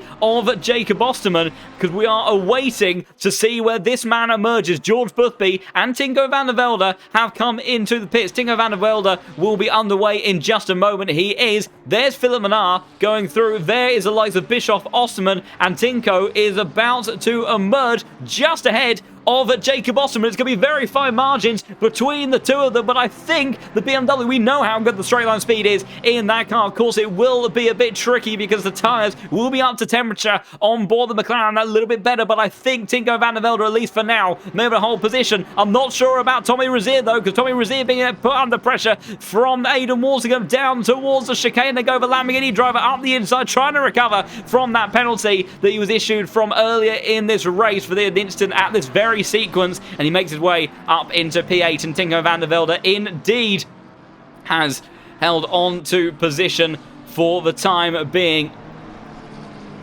And how will that play into everything as well? I might need some people in the background to do some maths for me once we see how it all plays out. I can tell you, though, George Boothby down in P13 on track at the moment, and that is a major, major disaster potentially for him, because that feels like an awful lot of positions that he would need to be gaining in order to climb his way back towards the front. I'm afraid Philip Manar isn't quite net P1, because this man, Darren McCormack, 10 seconds clear of the Ferrari driver, is in the lead and will be about to reclaim that track position as Viet Schorka and Vassner, I think, are last cars to come into the pits. are going to serve their stop and see the Irishman restore his way back to the front of the order. He has been on fire today. But you wouldn't really expect too much different from the Williams eSports driver. He is a mighty, mighty talent and a very, very speedy man once he gets a bit between his teeth. As we look back to Osterman versus Tinko van der Velde, this could be an interesting scrap towards the end of the race. Osterman, the slight performance advantage on emerging at the moment, up to pressure, up to temperature, but Tinko van der Velde, the slightly fresher tyres, and that BMW has good straight line speed.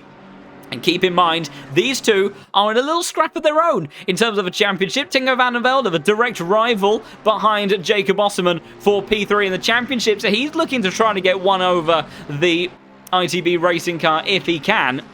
But we'll have to see how it all plays out as the race continues. Scrap still ablaze in the mid-pack. Dennis Wietschorker just a little bit too far away from Max Florence to do anything on this occasion. Keep an eye on this man, Luke Whitehead. He is net P15 in this race after starting from the pit lane, and he is flying at the moment, and we could even see an overtake on this lap. Let's go back on board with Luke Whitehead, your championship leader, who right now would take the championship, not in the way that he would have wanted, but will have breathed a sigh of relief, I'm sure, when he saw George Boothby's penalty come on through, because would you believe it, he is merely 2.5 seconds behind George Boothby. One of these cars started inside the top 6, and one of them started from the pit lane, and I'll let you figure out which one was which if you're joining us now at the halfway stage. But Luke Whitehead, an incredible performance so far in this race, and will we see another send up the inside in towards turn 9? He rotates the car beautifully into hell corner. He's done it time and time again. He shows towards the outside line. He's sent up the inside, but he's come too far back this time, surely. Oh, a little bit of shoulder-to-shoulder contact on the entry there. Kolosov may not be too happy about that one. Luke Whitehead does take the position,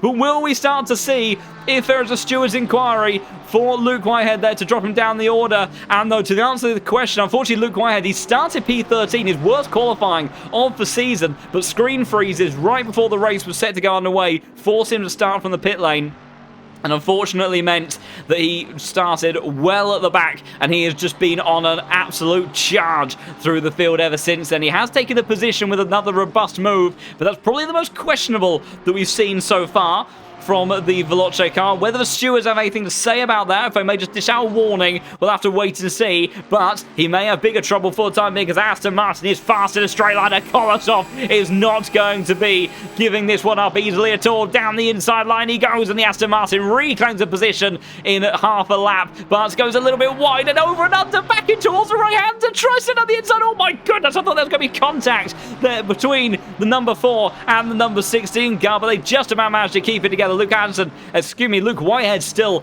P15, and Luke Anderson closing the gap behind them sits in P16. Meanwhile, we've got Santamo. We've also got a battle taking place, I think, between DeCampo and Leo Zalas in that Bentley, as that Bentley roars its way. It's such a good sound. Let's just temporarily go for an onboard just for an excuse. It's just such a good noise. It's the last time of 2023. We may not have so many Bentleys next season. We have to enjoy it while it lasts. There's the last in the number 25 car, forced the Ferrari all the way over to the right-hand side, but the Italian sent it from downtown in towards the inner and outer loop and gets himself up into 22nd place. Bold move there from the prancing horse, and a good racing respect between them. All the time you have to leave a space, and the Bentley car did just about enough, I think, in order to do that. Meanwhile, checking in on this man, Marco Bischoff, who we had some insight into suggesting he has underfueled his car. Well, I don't know if Philip Manara has underfueled either less, or if Marco Bischoff has just decided, he'll be fine. He's going full send now, because he is putting a lot of pressure on board the Ferrari. In towards the chicane they go once again. That 296 blasting his way through there. Looks very confident on the entry. And Luke Whitehead looking very quick at applying pressure to the back of the Aston Martin once again, trying to look for any opportunity, but he's catching him at all the wrong moments. He can't build the momentum in order to get the overlap, because the poor struggles. Inside line defense from the Aston Martin. He won't make it easy. Can Luke Whitehead go for the over and under that he tried a moment ago? It stays a little bit tighter to those series of apexes, carries more momentum, but the Aston Martin takes a middle-of-the-road line in towards the next right-hander, but Luke Whitehead looking very fast on the exit, trying to go towards the outside. Does he even duck towards the inside in towards shoot, but he can't make it stick. Aston a little bit deep on the entry, but manages to keep the position just about enough head of the Veloce car. And I tell you what, there's not many names on this grid that would be more terrifying to have in your rearview mirror. So credit to Kolosov for defending in the way that he is. We'll also have a look at the stewarding sheets. No further action for the instant between Whitehead and Kolosov. They're landing this one before down on track, and Luke Whitehead now he's trying a corner earlier, but he did before. Sends it down the inside, but there's bigger contact this time around, and a little bit scrappy on the exit there, and Kolosov loses the position again. And Luke Anderson tries to send it down the inside, but no, can't quite do what his fellow Luke in the server was able to achieve on many other laps. But will the stewards have just a little bit more to say on this occasion? I can tell you it's already under review between those two cars, so we will see if anything comes about over the next couple of laps for a stewarding decision, as Marco Bischoff once again locked into the slipstream of the Ferrari. Philip Manar's driven beautifully so far this race, but Marco Bischoff trying to gain his way up the order, but just can't quite get close enough to the rear of that Ferrari in order to make a position stick. And for the time being, they will stay as they were just a moment ago. Good lines from the Sprout Esport Lamborghini there, trying to close that gap, trying to seek out opportunities, explore the weaknesses of the 296. It struggles in a straight line, but it's just so good in the corners. Acceleration, though, is also a little bit lackluster.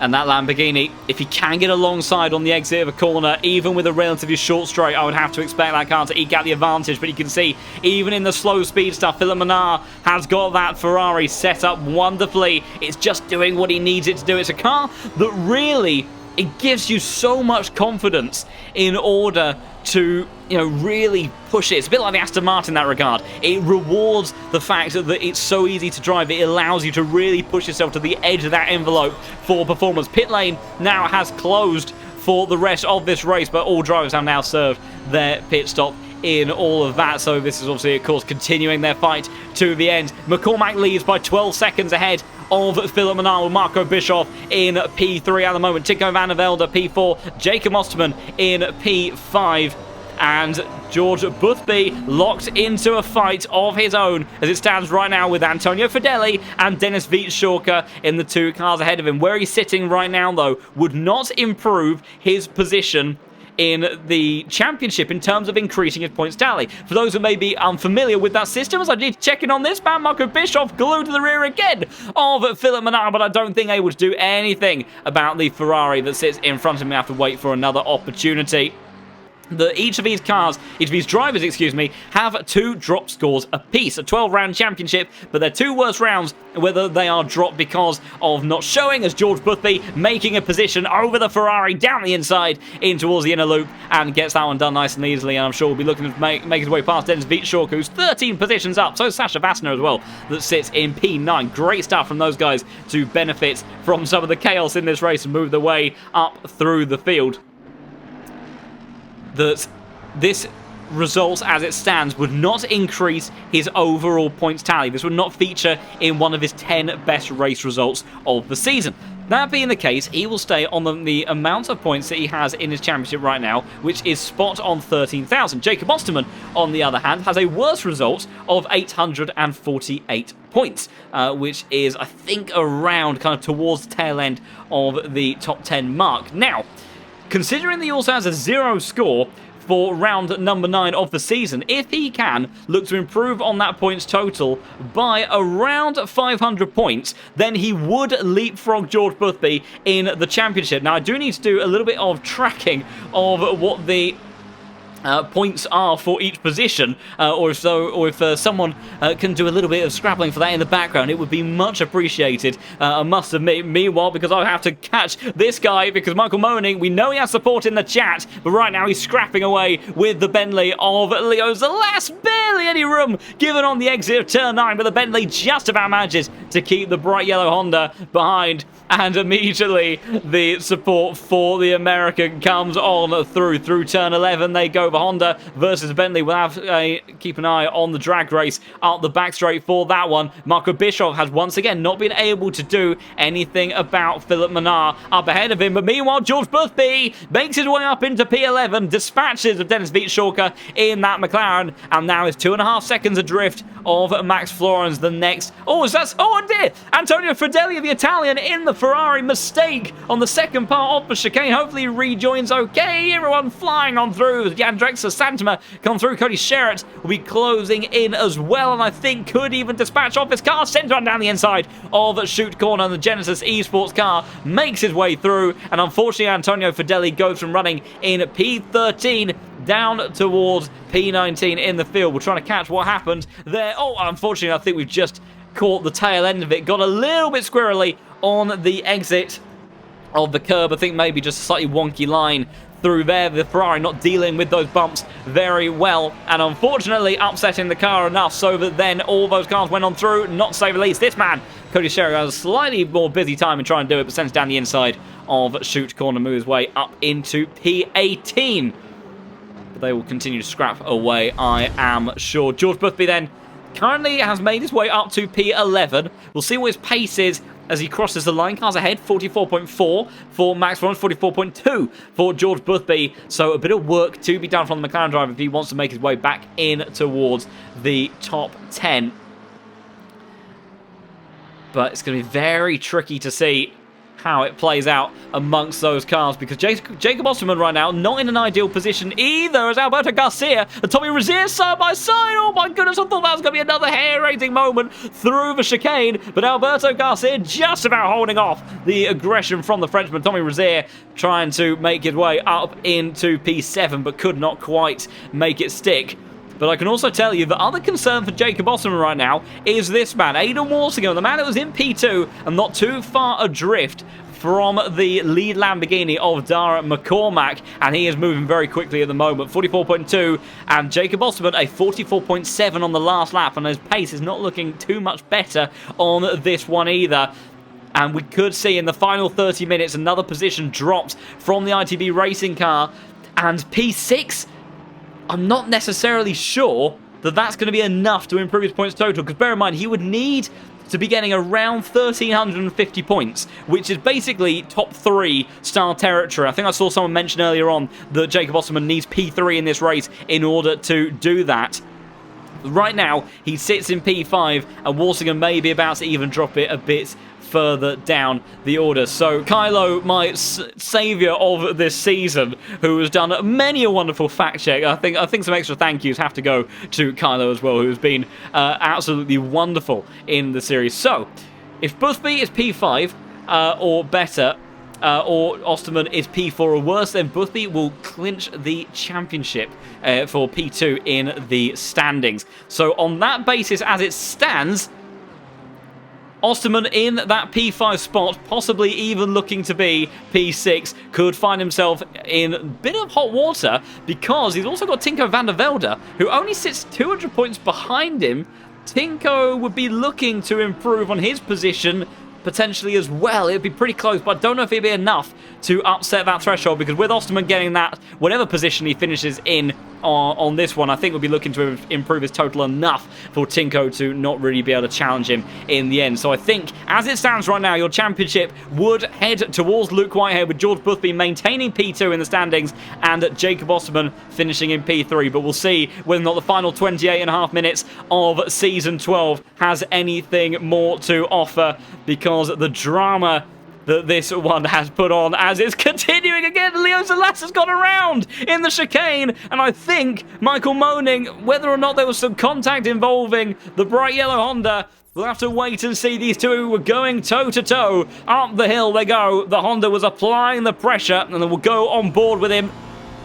You couldn't miss him as he climbs up the hill. He's come from a long way back at the chicane, or is it just going to be a mistake from the Bentley in towards the first apex? Oh my goodness, no, there it goes. Nothing that Michael Moaning did other than applying a godlike amount of pressure, because unfortunately the Bentley driver of Leo Zalas, maybe just a bit too much rearward brake bias on board that Bentley, but it is a very tail-happy car by nature. For those that don't know, it's the only car within the GT3 class, and I think within the whole of ACC, where the centre of mass is slightly further biased towards the front of the car than it is the rear. Even the cars that have front front engine placement do end up finding themselves in a balance where it's just still ever so slightly rearward. But the Bentley, the wonderful people at Bentley, put together a car where, kind of, if you're looking for a reason why is that rear diffuser just so outrageously big, that's why. It's because the centre of mass is just a bit further forward, the back of the car is extremely light and tail happy, and in order to get the thing to even vaguely stick towards the ground, they need to put a diffuser on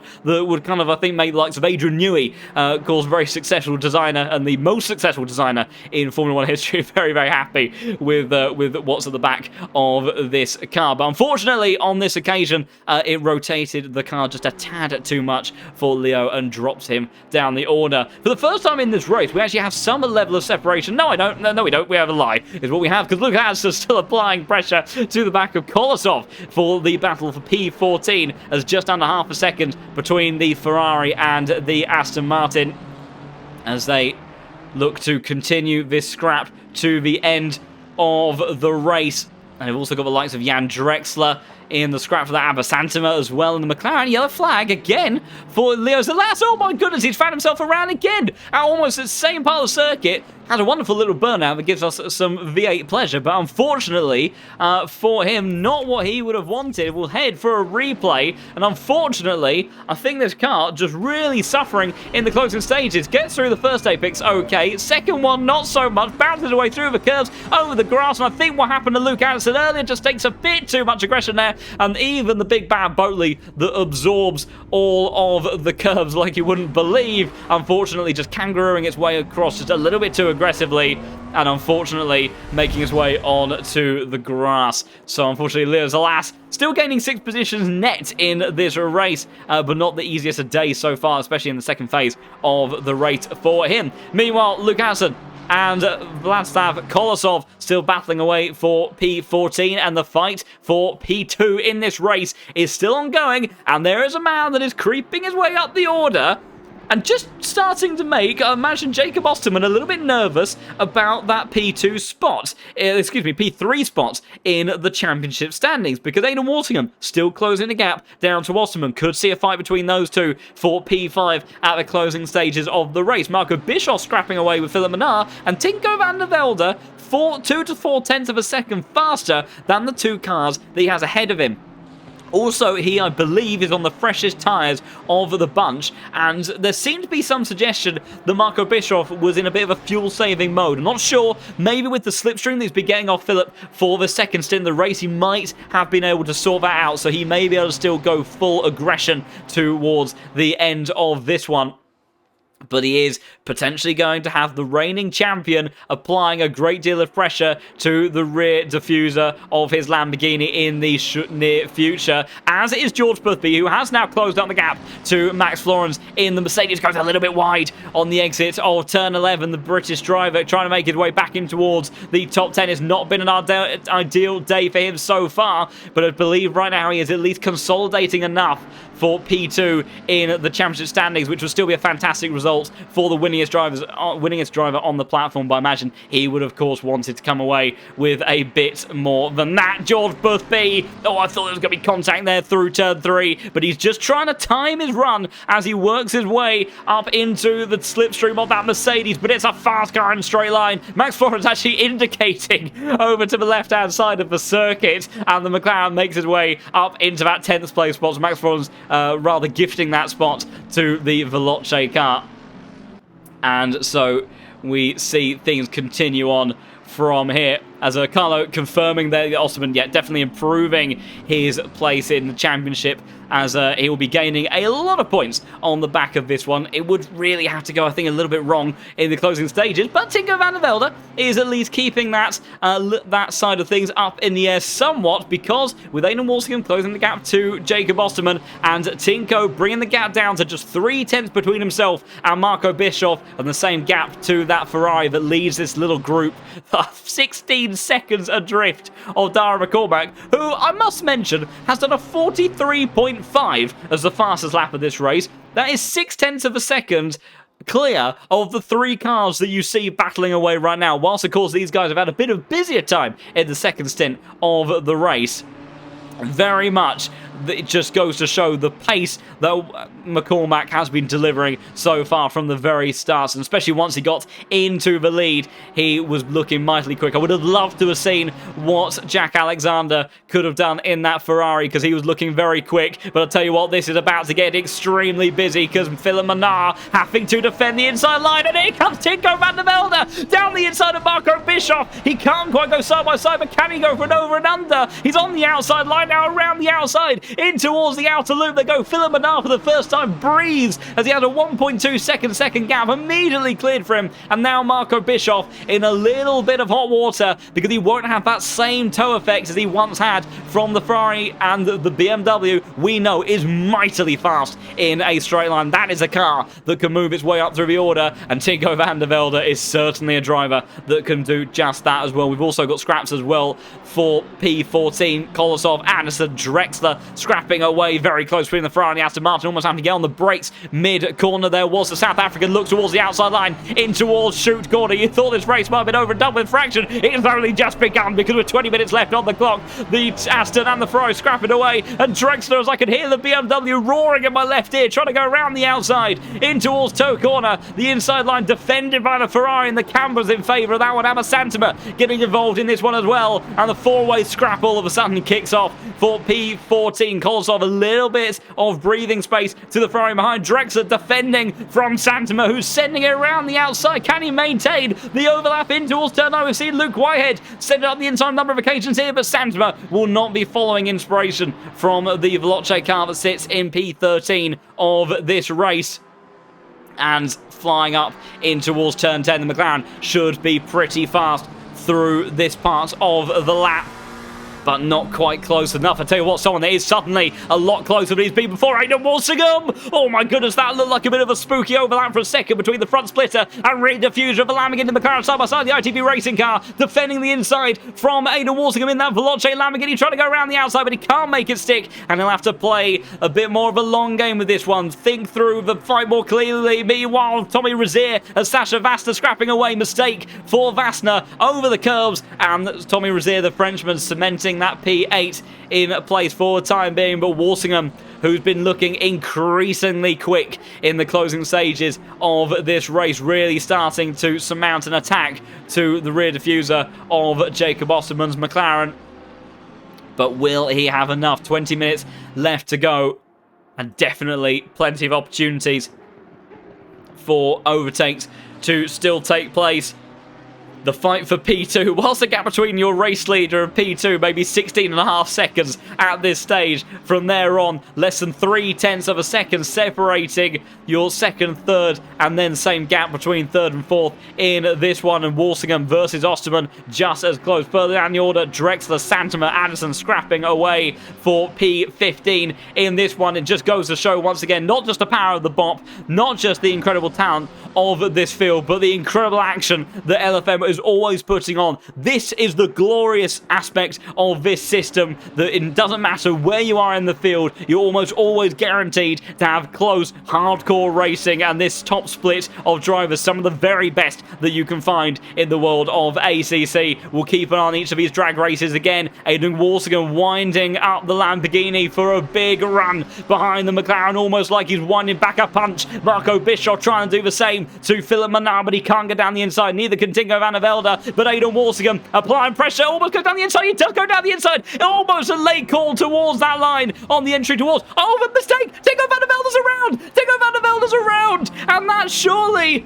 That is going to completely remove any opportunity that he has to take P3 in the standings. And Jacob Osterman gaining a position now, that makes his way now up into P4. Mistake for Tinko van der Velde. That fight was just starting to develop, and we'll try to see what happened through the first apex they go, then the second, then the third. It's going to be the fourth, and it does, just kicks the car. Oh, and it's contact into the wall as well. Heavy impacts for the Williams Esports BMW, and unfortunately Tinko van der Velde, a big impact for him. And that was also Alberto Garcia, who again continues to make his way through a field. I said at the beginning of this race, keep an eye on that man. He may not have had the best qualifying, but the Spaniard, the Jonaleti Esports driver, has gained 11 positions in this race.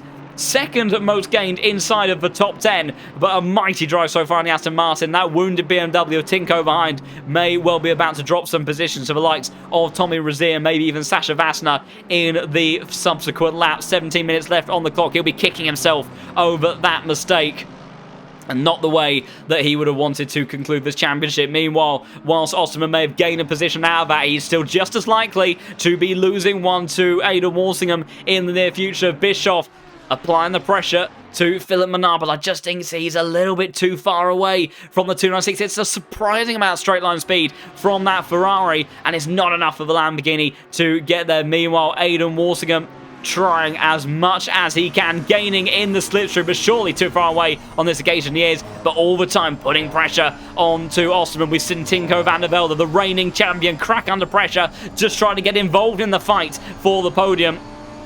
Osterman having to defend relentlessly from the Lamborghini car, who in this phase of the race really seems to have the pace advantage. 17.5 seconds now, the gap between McCormack and Menard. 44.2 the last lap for your race leader. An incredible performance from him so far. And yeah, Tinko, we'll have to see if the stewards have anything to say about that rejoin. It was a bit of a questionable one, and there's been a 5-second penalty issued to the number 4 car, and that is for Luke Whitehead for that contact in towards turn, I assume that was turn number...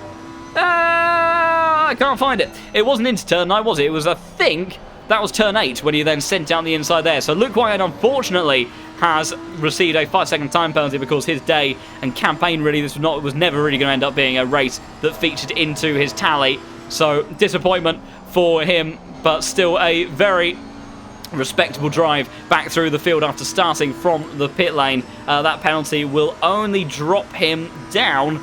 Actual fact, we'll drop him a few positions, maybe around towards tail end of the top 20, because a lot of those cars are very close on circuit, as meanwhile, almost swapping of positions between Van der Velde and Tommy Rozier. That BMW, like I say, running a bit wounded at this stage of the race. Meanwhile, Walsingham and actual fact need to check in on Bischoff versus Menard, because this is the first time he's had to force a defensive move, but Menard, once that Lamborghini comes out of the slipstream, has enough straight line speed, but someone that may not on this occasion is Jacob Osterman, as Walsingham trying to brave it around the outside, but he can't make it stick, and Osterman once again holding that inside line firmly. Tommy Rozier tries to go around the outside line. That shows the straight line speed of that BMW in the hands of Tinko van der Velde, because even with that damage, aero damage will be slowing that car down, but it's still enough to hold back the Frenchman in that McLaren. I think McLaren as well, not particularly the strongest in a straight line as it stands. Addison, Kolosov, Drexler were all in very near proximity on their run up towards this chicane as well. That Ferrari just glued to those apex in the middle part of the sequence there. The other cars around, those front-engined Astons and BMWs, looking like they're really having to force the front to turn in, but that 296 just so beautifully rotates at medium and high-speed corners, and with a nice suspension setup on board as well. It's a very comfy car to drive through that part of the lap, so he is still applying the pressure, seeing what he can do in the closing stages. 14 minutes left of this race, 14 minutes to conclude Season 12 and 2023 for the world of LFM and the Case King Pro Series. It's going down to the wire. If again you have been enjoying the incredible action that this series has been putting on today and every other week, do consider hitting the follow button. We're almost at 1260 followers. Amazing support, and a big thank you and warm welcome to all of you that have supported the channel here today. And over the last few months, we are finishing on a mighty high. Some big spectacular rounds over the last couple of weeks, and these final few minutes I think are going to be no different to what we have been treated through for the entirety of this season. Addison versus Kolosov still going on. The fellow Genesis Esports car of Sherratt versus Santama just a little bit further down. And of course at the pointier end of the grid, Bischoff versus Menard. Nothing changing there. Walsingham versus Osterman still as they were and as they have been for the last few laps. And apparently Darren McCormack, he did as well, lost 0.8 of a second on that last run, on this last lap, excuse me. Unfortunately, it's a bit too far up the track, as there's a yellow flag briefly. Something's kicking off between these two, because Sasha Vasta now trying to go around the outside of Razier, and Tinko van der Velde surely can't do that. That BMW is wounded, so it may promote some opportunities. Side by side they go. The BMW maintaining position, but Tommy Razier, the Frenchman, something has left him vulnerable to the Unicorns of Love Mercedes, making his way past. He's still fighting, but the camera on that inside line on the exit of turn number 7 in favour of the Mercedes as they climb over the boot down in towards Hell Corner. Razier trying to go down around the outside. He brings as late as he dares, but he can't quite manage to hold off Sasha Vasta, who makes it 14 positions gained in this race. But Razier's sending one up the inside, but can't quite get the overlap down in towards the next turn. They've got George Boothby closing the gap here as well.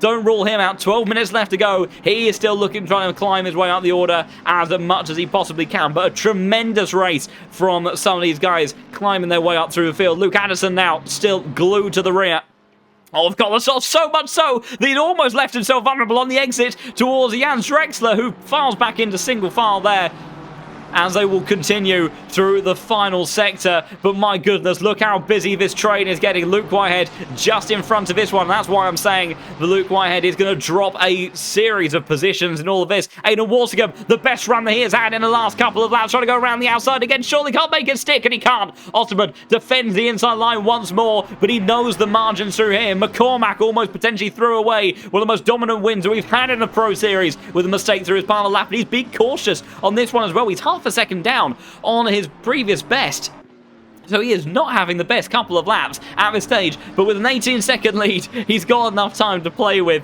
in order to not have to worry too much as things stand. But Philip Menard, of course, under pressure as well from Marco Bischoff, really hurting his ability to move his way up through the order. But Osterman trying to keep that Veloce Lamborghini back. It seems to have been the faster car overall, but as apparently McCormack as well was underfueled. So two of the Lamborghinis, both Marco Bischoff, who of course has benefited from the slipstream of Philip Menard, which would have helped him recuperate a little bit of fuel over the course of this second stint. But it sounds like Darren McCormack struggling as well with that car. I wonder if that has also halted a little bit of Walsingham's ability to move his way up. He, of course, has been in the slipstream of the McLaren for quite a while of Osterman, but certainly may not have helped the second stint. That was a little bit of a mistake there from the ITB racing car, going a little bit wide on the entry in towards turn 11, and Walsingham really is not going to need a second invitation if a gap emerges. How they fare through turn 1, the McLaren just manages to keep the pace up through the exit of that turn really quite nicely. And now as they head up through turn 2, 3 and into 4, as the V10 starts to make its way into the highest of revs and closing that gap, and he's just too far away to attack the McLaren properly, but still really forcing the pressure on to Osterman in that P4 spot at the moment. But as we've said earlier, Osterman needs P3 in this race if he wants to get P2 in the championship. Meanwhile, look at this fight all behind Luke Whitehead, who could find himself in a potentially a bit of a tricky position depending on how quickly these cars close up towards him, because there's Kolosov, Anderson, Drexler all flying up behind him. Oh, there's almost contact between Anderson and the Aston Martin. The Aston Martin narrowly manages to miss the barrier. We've got Anderson fighting his way through. He's on the grass again. They're almost 4 wide on the exit of the inner loop chicane. The Genesis Esports Ferraris now side by side in towards turn number 6 as they head on through. But my goodness, the Aston Martin and Kolosov, how did he keep it going? He's only dropped. Well, he's maintained position. How has he done that? Kolosov, I think, with the biggest save in LFM history. He managed to go completely sideways through the chicane. Meanwhile, Fideli on his recovery through the field after his mistake down the inside of Cody Sherratt makes the move up into P17. It all kicking off, but meanwhile, Kolosov holds on half a second clear of Drexler, who is now under pressure from Luke Addison, who caused that contact, I think. We'll have to see how the stewards look at it, of course. But my goodness, that was the smallest of margins. It was a hair's width between the Aston, the front of the Aston, and those very, very immovable barriers, as Grant Skorek has found out all too much about. Meanwhile, things kicking off between Osterman, Walsingham, Bischoff, Menard, Van der Velde, Vassner, and Razier as well. All in this. We'll have more drag races up towards the chicane as they fly on on through. 8 minutes left on the clock to close out the championship. Oh, what a season it's been. Walsingham forcing the McLaren to defend all the way towards the right-hand side. It's the biggest overlap he's had in a while. It's going to be a very narrow line of entry for Osterman. Do they make it through? They're safe and sound. They do. Walsingham still unable to make his way up a position. Tingo van der Velde fighting as much as he can with that wounded BMW and holding on to P7, but he's got Vassner and Razier in the Mercedes and the McLaren closing in and applying the pressure onto the back of the young Dutchman. And just with a few laps left to go, can he keep those cars behind?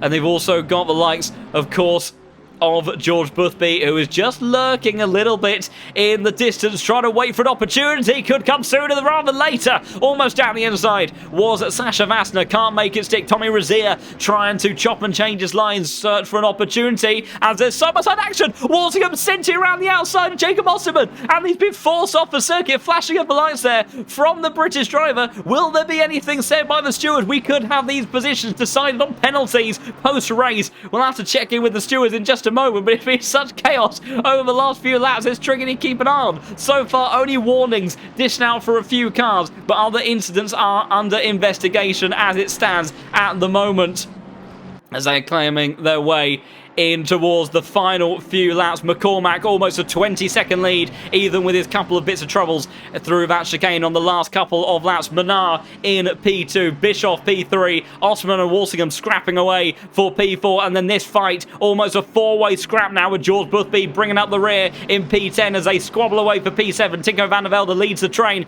in that BMW. I need to check back in on this scrap though, because Osterman has got that Lamborghini going towards the outside line once again. Osterman, where is that Lamborghini? Will he appear? You can just about see him through the left window, but that's an awkward line for Osterman. He's made a mistake. How does he fare over the curb? He just about manages to keep it and get together, and the Walsingham unable to get through. What about Vassner versus Tinko versus Razier? Same for them, and they all go through single file in the chicane. The battle's still continuing. Walsingham really has the bit between his teeth now, trying to find every opportunity he can. Yellow flag out for Matty De Campo. He's off on the exit of turn 1, but I'm not sure if I can look at the replay for that one, because there are potentially some very important positions being fought for at the pointier end of the grid. Disaster though for the Italian, who dropped his way down to 24th position. Marco Bischoff has been staring at the back of the South African's Ferrari for a long time. George Boothby sends one up the inside of Tommy Razier, and he has made it stick and gets himself up into P9. Razier, does he think about fighting back in towards Hell Corner? He does not. What about Walsingham? He's sending up the inside of Luke Whitehead, his teammate's favourite spot, and I think this time round the Lamborghini might just about get the job done, and he does. In towards turn 10, the Lamborghini for the first time after so many laps of squabbling gets his way ahead of Jacob Osterman, who's fighting as much as he can. Alberto Garcia is closing the gap. Osterman taps the wall on the exit of turn 11. And we could see the drag race up towards the chicane kick off once again. De Campo is having an absolute mare further down the order. He's retired to the pits. Disaster for the Italian as we chime back in. I would love to see the replays for some of these fights, but we're just having battle after battle. Bischoff, the closest he has been in a very long time, to the rear of Philip Menard. Around the outside, the two-time Pro Series champion tries to go, but he just can't quite make it stick. And the Philip Menard in that 296 will make it stick. Osterman back on the attack, up the hill. Garcia watching, waiting for an opportunity. Side by side, they will run. How brave is Osterman? It's a mightily brave move. Surely not. Around the outside, into the chicane, and he gets his way back into P4. Would you have ever expected to see a move like that? ITB Racing finds his way back through. Sasha Vassner holding on just about as he scraps away with Tinko van der Velde. George Boothby trying to get through now, holding off the Frenchman and Razier. It's chaos up and down the order in the final stage of the Pro Series. These drivers delivering above and beyond what we love from them every single week, and it's absolute chaos drama. But my goodness, Jacob Osterman, take a bow. That was a massively brave overtake around the outside. It was a little bit scrappy, and Alberto Garcia, he's gained 11 places in this race, and he might even be about to gain 12. Around the outside, the Aston Martin, the Spaniard looks to go in towards turn number 8, tries to get the inside in towards turn number 9. Walsingham, this is where he made the move, stick for half a lap ago, but it looks like he'll defend that line from the Aston Martin car. And Garcia will have to try to wait for another opportunity. Just a couple of laps left to go in this race. Watkins Glen and the Pro Series, a duo that is an absolutely formidable combination, putting on drama start to finish. Further down the order, this 5-way scrap, 6-way scrap, excuse me, for P14. Luke Whitehead has just about managed to get away from all the chaos here, and if these drivers do scrap away, that 5-second penalty that he will have post-race will look to not have too much of an effect on his net position. The shotgun audio, unfortunately in ACC, has absolutely just abominated my ears. I do apologise if that made its way to stream, but I think it probably summarises the chaos and drama that we have had in this race from start to finish. All of them almost touching the wall as they head through turn 11 and as they head down in towards turn 1 once more. You can see Anderson trying to find a way up the inside, but he can't do that. Bischoff hasn't been able to do anything about Menard. Meanwhile, this is Vassner versus Tinko van der Velde. Surely not too large ready outside. Can't make it stick. George Boothby trying to make his way through. He does. And Tommy Rozier goes through as well. 2 game backs. Florence trying to gain on this as well. But Tinko van der Velde loses out. Will we see a steward's inquiry? We'll have to wait and see. They won't have long to decide the penalty for Vassner now. P7, Boothby P8. And Tommy Rozier P9 with Tinko van der Velde closing out the top 10 as they fly through. Of course, that BMW is running a little bit wounded at the moment after that incident that Tinko had. It was all self-inflicted. So unfortunately, he doesn't have anyone else to blame, but I'm sure that he maybe is sitting a little bit heated, frustrated inside the cockpit of that car. Whether or not Vassner's charged through the field, will he get a penalty that drops his way outside of the top 10? We'll have to wait and see, but these scraps continuing on all the way to the end. Where's Darren McCormack? Darren McCormack has already started what is now the penultimate lap of this race, so 2 more laps left to go, 2 more opportunities potentially for Marco Bischoff to finally dispatch of the 296. Philip Menard, the South African, has put on an absolutely perfect show of defence so far in this race, and he's just got to do it for 2 more runs up this hill, and that first charge begins now, and Marco Bischoff locked onto the rear diffuser, gaining time hand over fist, but once he comes out of the slipstream, the 296 just starts to pick up the pace.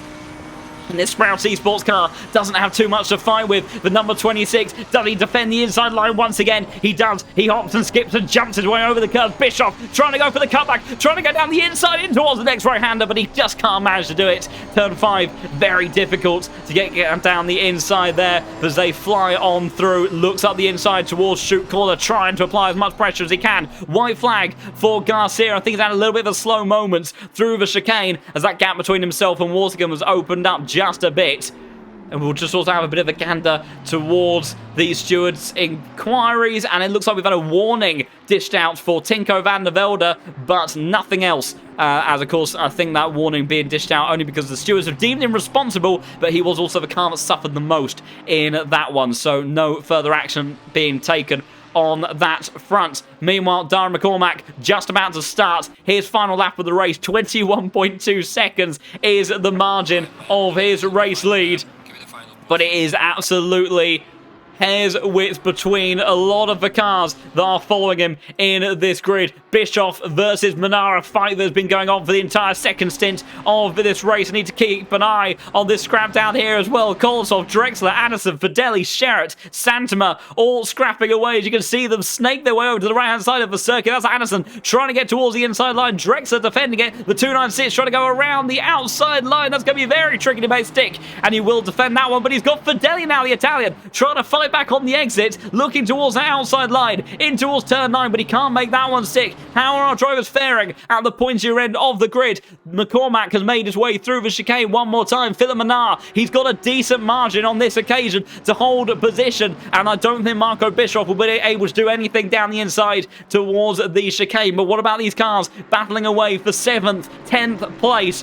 George Boothby locked into the slipstream of Sasha Vassner. The Mercedes driver has had a wonderful race, 15 positions gained, but can George Boothby try to recover any more as he further consolidates P2 in the standings towards the outside line he goes. We've seen it from McLaren once. We may see it again. A little bit of shoulder to shoulder contact, respectful racing. Tommy Rozier getting involved in this one as well. A fantastic onboard from the McLaren watching behind, who's trying to get it back up the inside on the exit of turn 5 towards the outside line. Now Sasha Vassner holds on to position. George Boothby trying to defend for all he's worth on the inside line of chute corner, and he does indeed. Tinko van der Velde in the mix as well.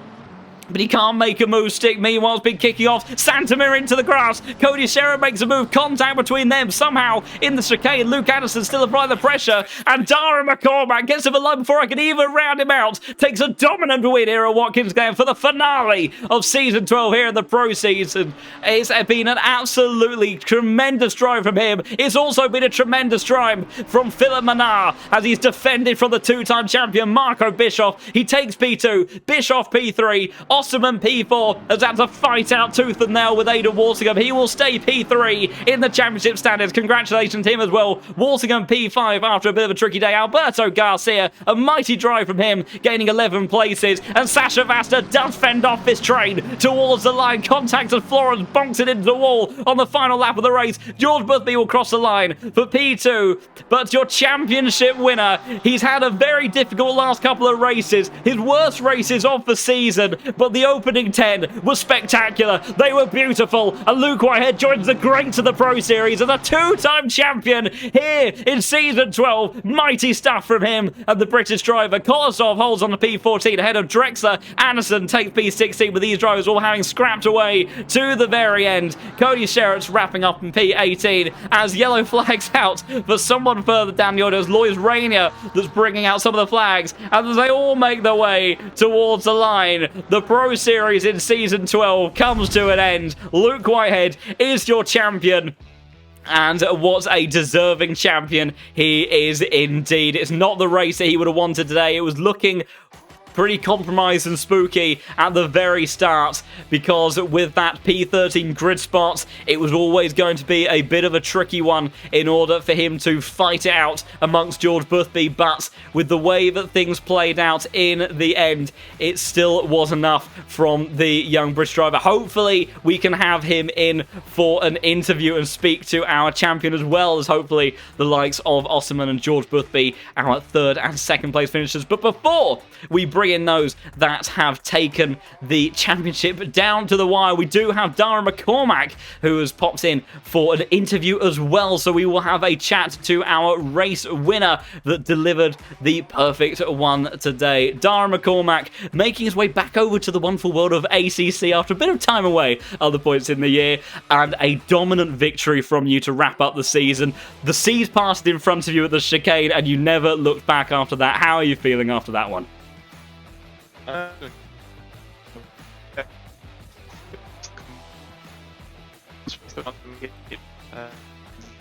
I'm so sorry, Dara. I don't know how well you can hear me. I'm afraid that your internet is really quite laggy on your side. That's I don't know whether or not we'll be able to hear from you. I'll give you a minute or so to maybe try seeing if there's something we can sort out at your end. We'll try again in just a second. But unfortunately, Dara, a little bit of internet issues. Thankfully, not something that struck during his race performance today. But of course, once that incident played out at the chicane, he saw Walsingham have that contact with Jack Alexander, and he was able to scythe his way through in that Lamborghini and take the lead, and then just open up the pace that we've always known that he has had on this platform. Dara, I don't know if you can hear me any better now on this side. I think, unfortunately, it's still just a bit of a dodgy connection between me and Dara, which is such a shame. I think we'll go for one last try on your side, Dara, if you want to try saying something. That wasn't fantastically promising, was it? I think I'll drop Dara into the interview waiting room again just for a moment, and we'll see if he is able to sort anything on his side. Unfortunately from him, I'm glad the whatever internet troubles are stopping me from being able to interview him right now didn't strike during his race, because that would have been a major disappointment on the Irishman side, because he has put together such a fantastic performance today. Like I say, he was very much amongst that fight for the race lead. He had Jack Alexander and Aidan Walsingham duking it in front of him between himself, as Luke apparently is trying to connect his way over to Discord. So hopefully we can interview our championship. I think, so apparently we're just having voice chat problems on Discord. Well, that's just a bit mean, isn't it, for the end of the season? We've had this wonderful, incredible race at Watkins Glen, and I can't talk to anybody, which is just, that's just a bit harsh, really. Well, I'll tell you what, whilst we're waiting for people to try to hopefully negotiate some things over on Discord, and we'll see if we can catch up with anybody at the closing stages of this session, we will have a bit of a look through our championship standings. I do believe, I'm going to try and see if they have updated on our board. I think they're still showing from the previous race, but in terms of our top 3, what we do have confirmed is that Luke Whitehead is your champion of Season 12. He is a 2-time champion. He took his first championship in Season 9, and he has taken another one in Season 12, and a mighty competitive one as well. Because bear in mind, of course, every previous season of the Pro Series, we have not had a BOP applied outside of the one in-game, but you wonderful people within the community have worked so hard ahead of this season, and he and you know, Luke Whitehead has been able to utilize the way that BOP has arrived at that wonderful Porsche car and has been able to extract a lot of pace from it. And putting it all together with drivers utilising the McLarens, the Lamborghinis, the Astons, the Boatleys we've had this season. Luke Whitehead taking his 2nd title and joining those dizzying heights of Marco Bischoff, the only other 2-time Pro Series champion. Marco did manage to take back-to-back championships with that one, but Luke Whitehead still very much putting on a fantastic performance. We have got Luke that's joined us in the interview room, so I'm going to try to bring him in, and we'll see if we have any more luck with our newly crowned champion. We've had a little bit of Discord issues so far with Dara, so I'm hoping, fingers crossed, that on your side, Luke. Can you hear me okay? I cannot hear anything. And I don't know. I can hear... Oh my goodness, this is... I'll tell you what, this is absolute peak comedy for the way to end off the Pro Series season, because unfortunately, your connection, I think, is suffering about as badly as Dara's is. So I don't know, I've got a horrible feeling that everyone seems to be able to hear me okay, but I can't hear you very well. Dara's left the waiting room entirely, and but we do have him typing away in the chat as well. I'm so sorry, Luke. Unfortunately, I think we're going to have to abandon the interview, but as long as you can vaguely hear me, I do just want to say a big congratulations to you on taking your 2nd Pro Series championship. I know the last 2 weeks have not been the best, and I'm sure you would have wanted to wrap up the season in a very different fashion, but those opening 10 races were enough. A dominant performance on a number of occasions from you, and taking a very well-deserved championship victory in the Pro Series once more. I'm sure that you are delighted. The intermittent Discord signals I'm getting through vaguely telling me that you're rather happy, but it's good to see you typing away in the chat. So big congratulations to you, Luke. I'm sure that we will cross paths in the commentary box for a better interview at some point in the near future, hopefully for season 13. But a very fantastic performance from you today, and we will catch up with you next season. But incredible stuff from you. Unfortunately, I shall have to bid Luke farewell in the voice chat. What an unfortunate way to wrap up the interviews of the season. We get our race winner, our championship winner, coming in for an interview. A rare combination, and Discord just decides to say no.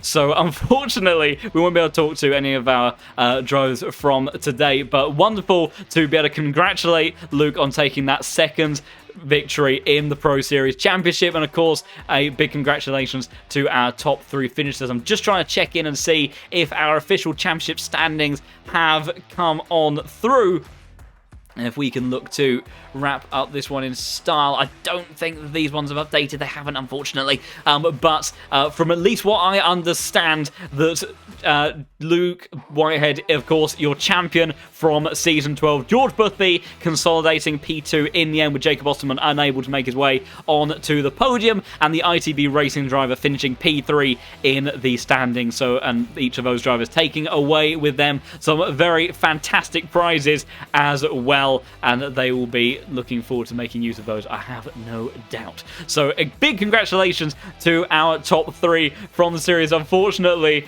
we'll try to catch up with our drivers on another occasion. And Luke, a big thank you for popping into the chat and sharing some of your thoughts and feelings and experiences, even maybe if they weren't quite the nicest or most pleasant, from the stage race in the chat, so that our viewers could have a bit of a word from our champion. But an incredible, dramatic, chaotic, and an adrenaline-filled race to wrap up Season 12. Exactly what the Pro Series has delivered every single week. The custom BOP doing everything that we could have possibly wanted and more. Our drivers delivering incredible stuff as they have always done, giving me a lot of trouble in the comms box, but that's the way that we love it here at the Pro Series. And giving us a championship showdown that was full of all the thrills and spills that we would love to see in any series that we go racing in. So a big thank you, of course, to all of those at LFM that have made this possible. A lot of hard work goes into every season, but I think there's been especially a lot of hard work for this one especially as well. A big thank you to those hidden heroes, the stewards that work so hard to give us that fantastic live stewarding throughout our races. All of the hard work that goes on in the LFM team between races, getting all the servers, maintaining everything going, and trying to give us all this fantastic stuff, of course, as well as all that daily racing goodness, multi-platform shenanigans, hosting all 130,000+ of you on this platform. So a big thank you to all of them. A huge thank you to the drivers for delivering such incredible racing week in, week out. It's been a treat for everyone watching at home, I'm sure, and it's been an absolute pleasure here in the comms box to bring it all to life and shout a bunch of words at some fantastic racing on the circuits. And of course, a massive thank you to all of you that have tuned in over the last few months. It's been a pleasure seeing this channel grow here on Twitch. You've been absolutely wonderful. We've almost hit 1,300 followers by the end of today, which is just absolutely insane. So a big thank you, a big warm welcome to all of you that joined for the first time here. If you did enjoy what you saw the Pro Series deliver, then do follow the channel, because we'll be back in 2024 for more action in Season 13 for some incredible stuff, I'm sure, and plenty of stuff on the way in the world of ACC, GT2, Nordschleife for goodness as well, that you can look to get yourself involved in. And if perhaps what you've seen on the screen this evening has made you just a tad interested in getting behind the wheel yourself, then you can also head over to the lowfuelmotorsport.com website, get yourself signed up, get yourself a license, and you can work your way up through the ranks and compete for some fantastic prizes like here in the Pro Series, but also some other stuff dotted around amongst our endurance series and also the daily racing course and plenty of other championships. If ACC isn't quite for you, never fear, because AC1 being developed on Alpha at the moment on the LFM platform, providing a lot of different types of content for you to get involved in. And there's also, of course, the WRC style of championship stuff that you can get involved in as well. And plenty that you can dive into to get all of your 2024 sim racing shenanigans underway, and we would love to have you all a part of it. And if perhaps you just want to be a part of this incredible, growing, amazing community, share all things good, sim racing and real racing, or whether it be pictures of your dog, stories from Christmas, what you're planning on doing next year, pics from your holiday, whatever it may be, you can also pop into our Discord server as well. We'd love to have you in there, as we quite a friendly bunch here, and we look to continue to grow every single day. So as a final series of words from me, thank you everybody so much for watching the last couple of seasons throughout this year. We'll be back again in 2024 for more action and sim racing goodness, so look out for all of that. Enjoy your New Year celebrations. Go easy on the 31st. Keep yourself safe and enjoy your times with your family, friends, loved ones as we celebrate going into 2024. What a fantastic way to round up the year here at LFM with the Pro Series delivering as it always does. But for 2023 then, that is our action signed off and out. We'll see you next year. Thank you so much everybody. But for now then, it's goodbye.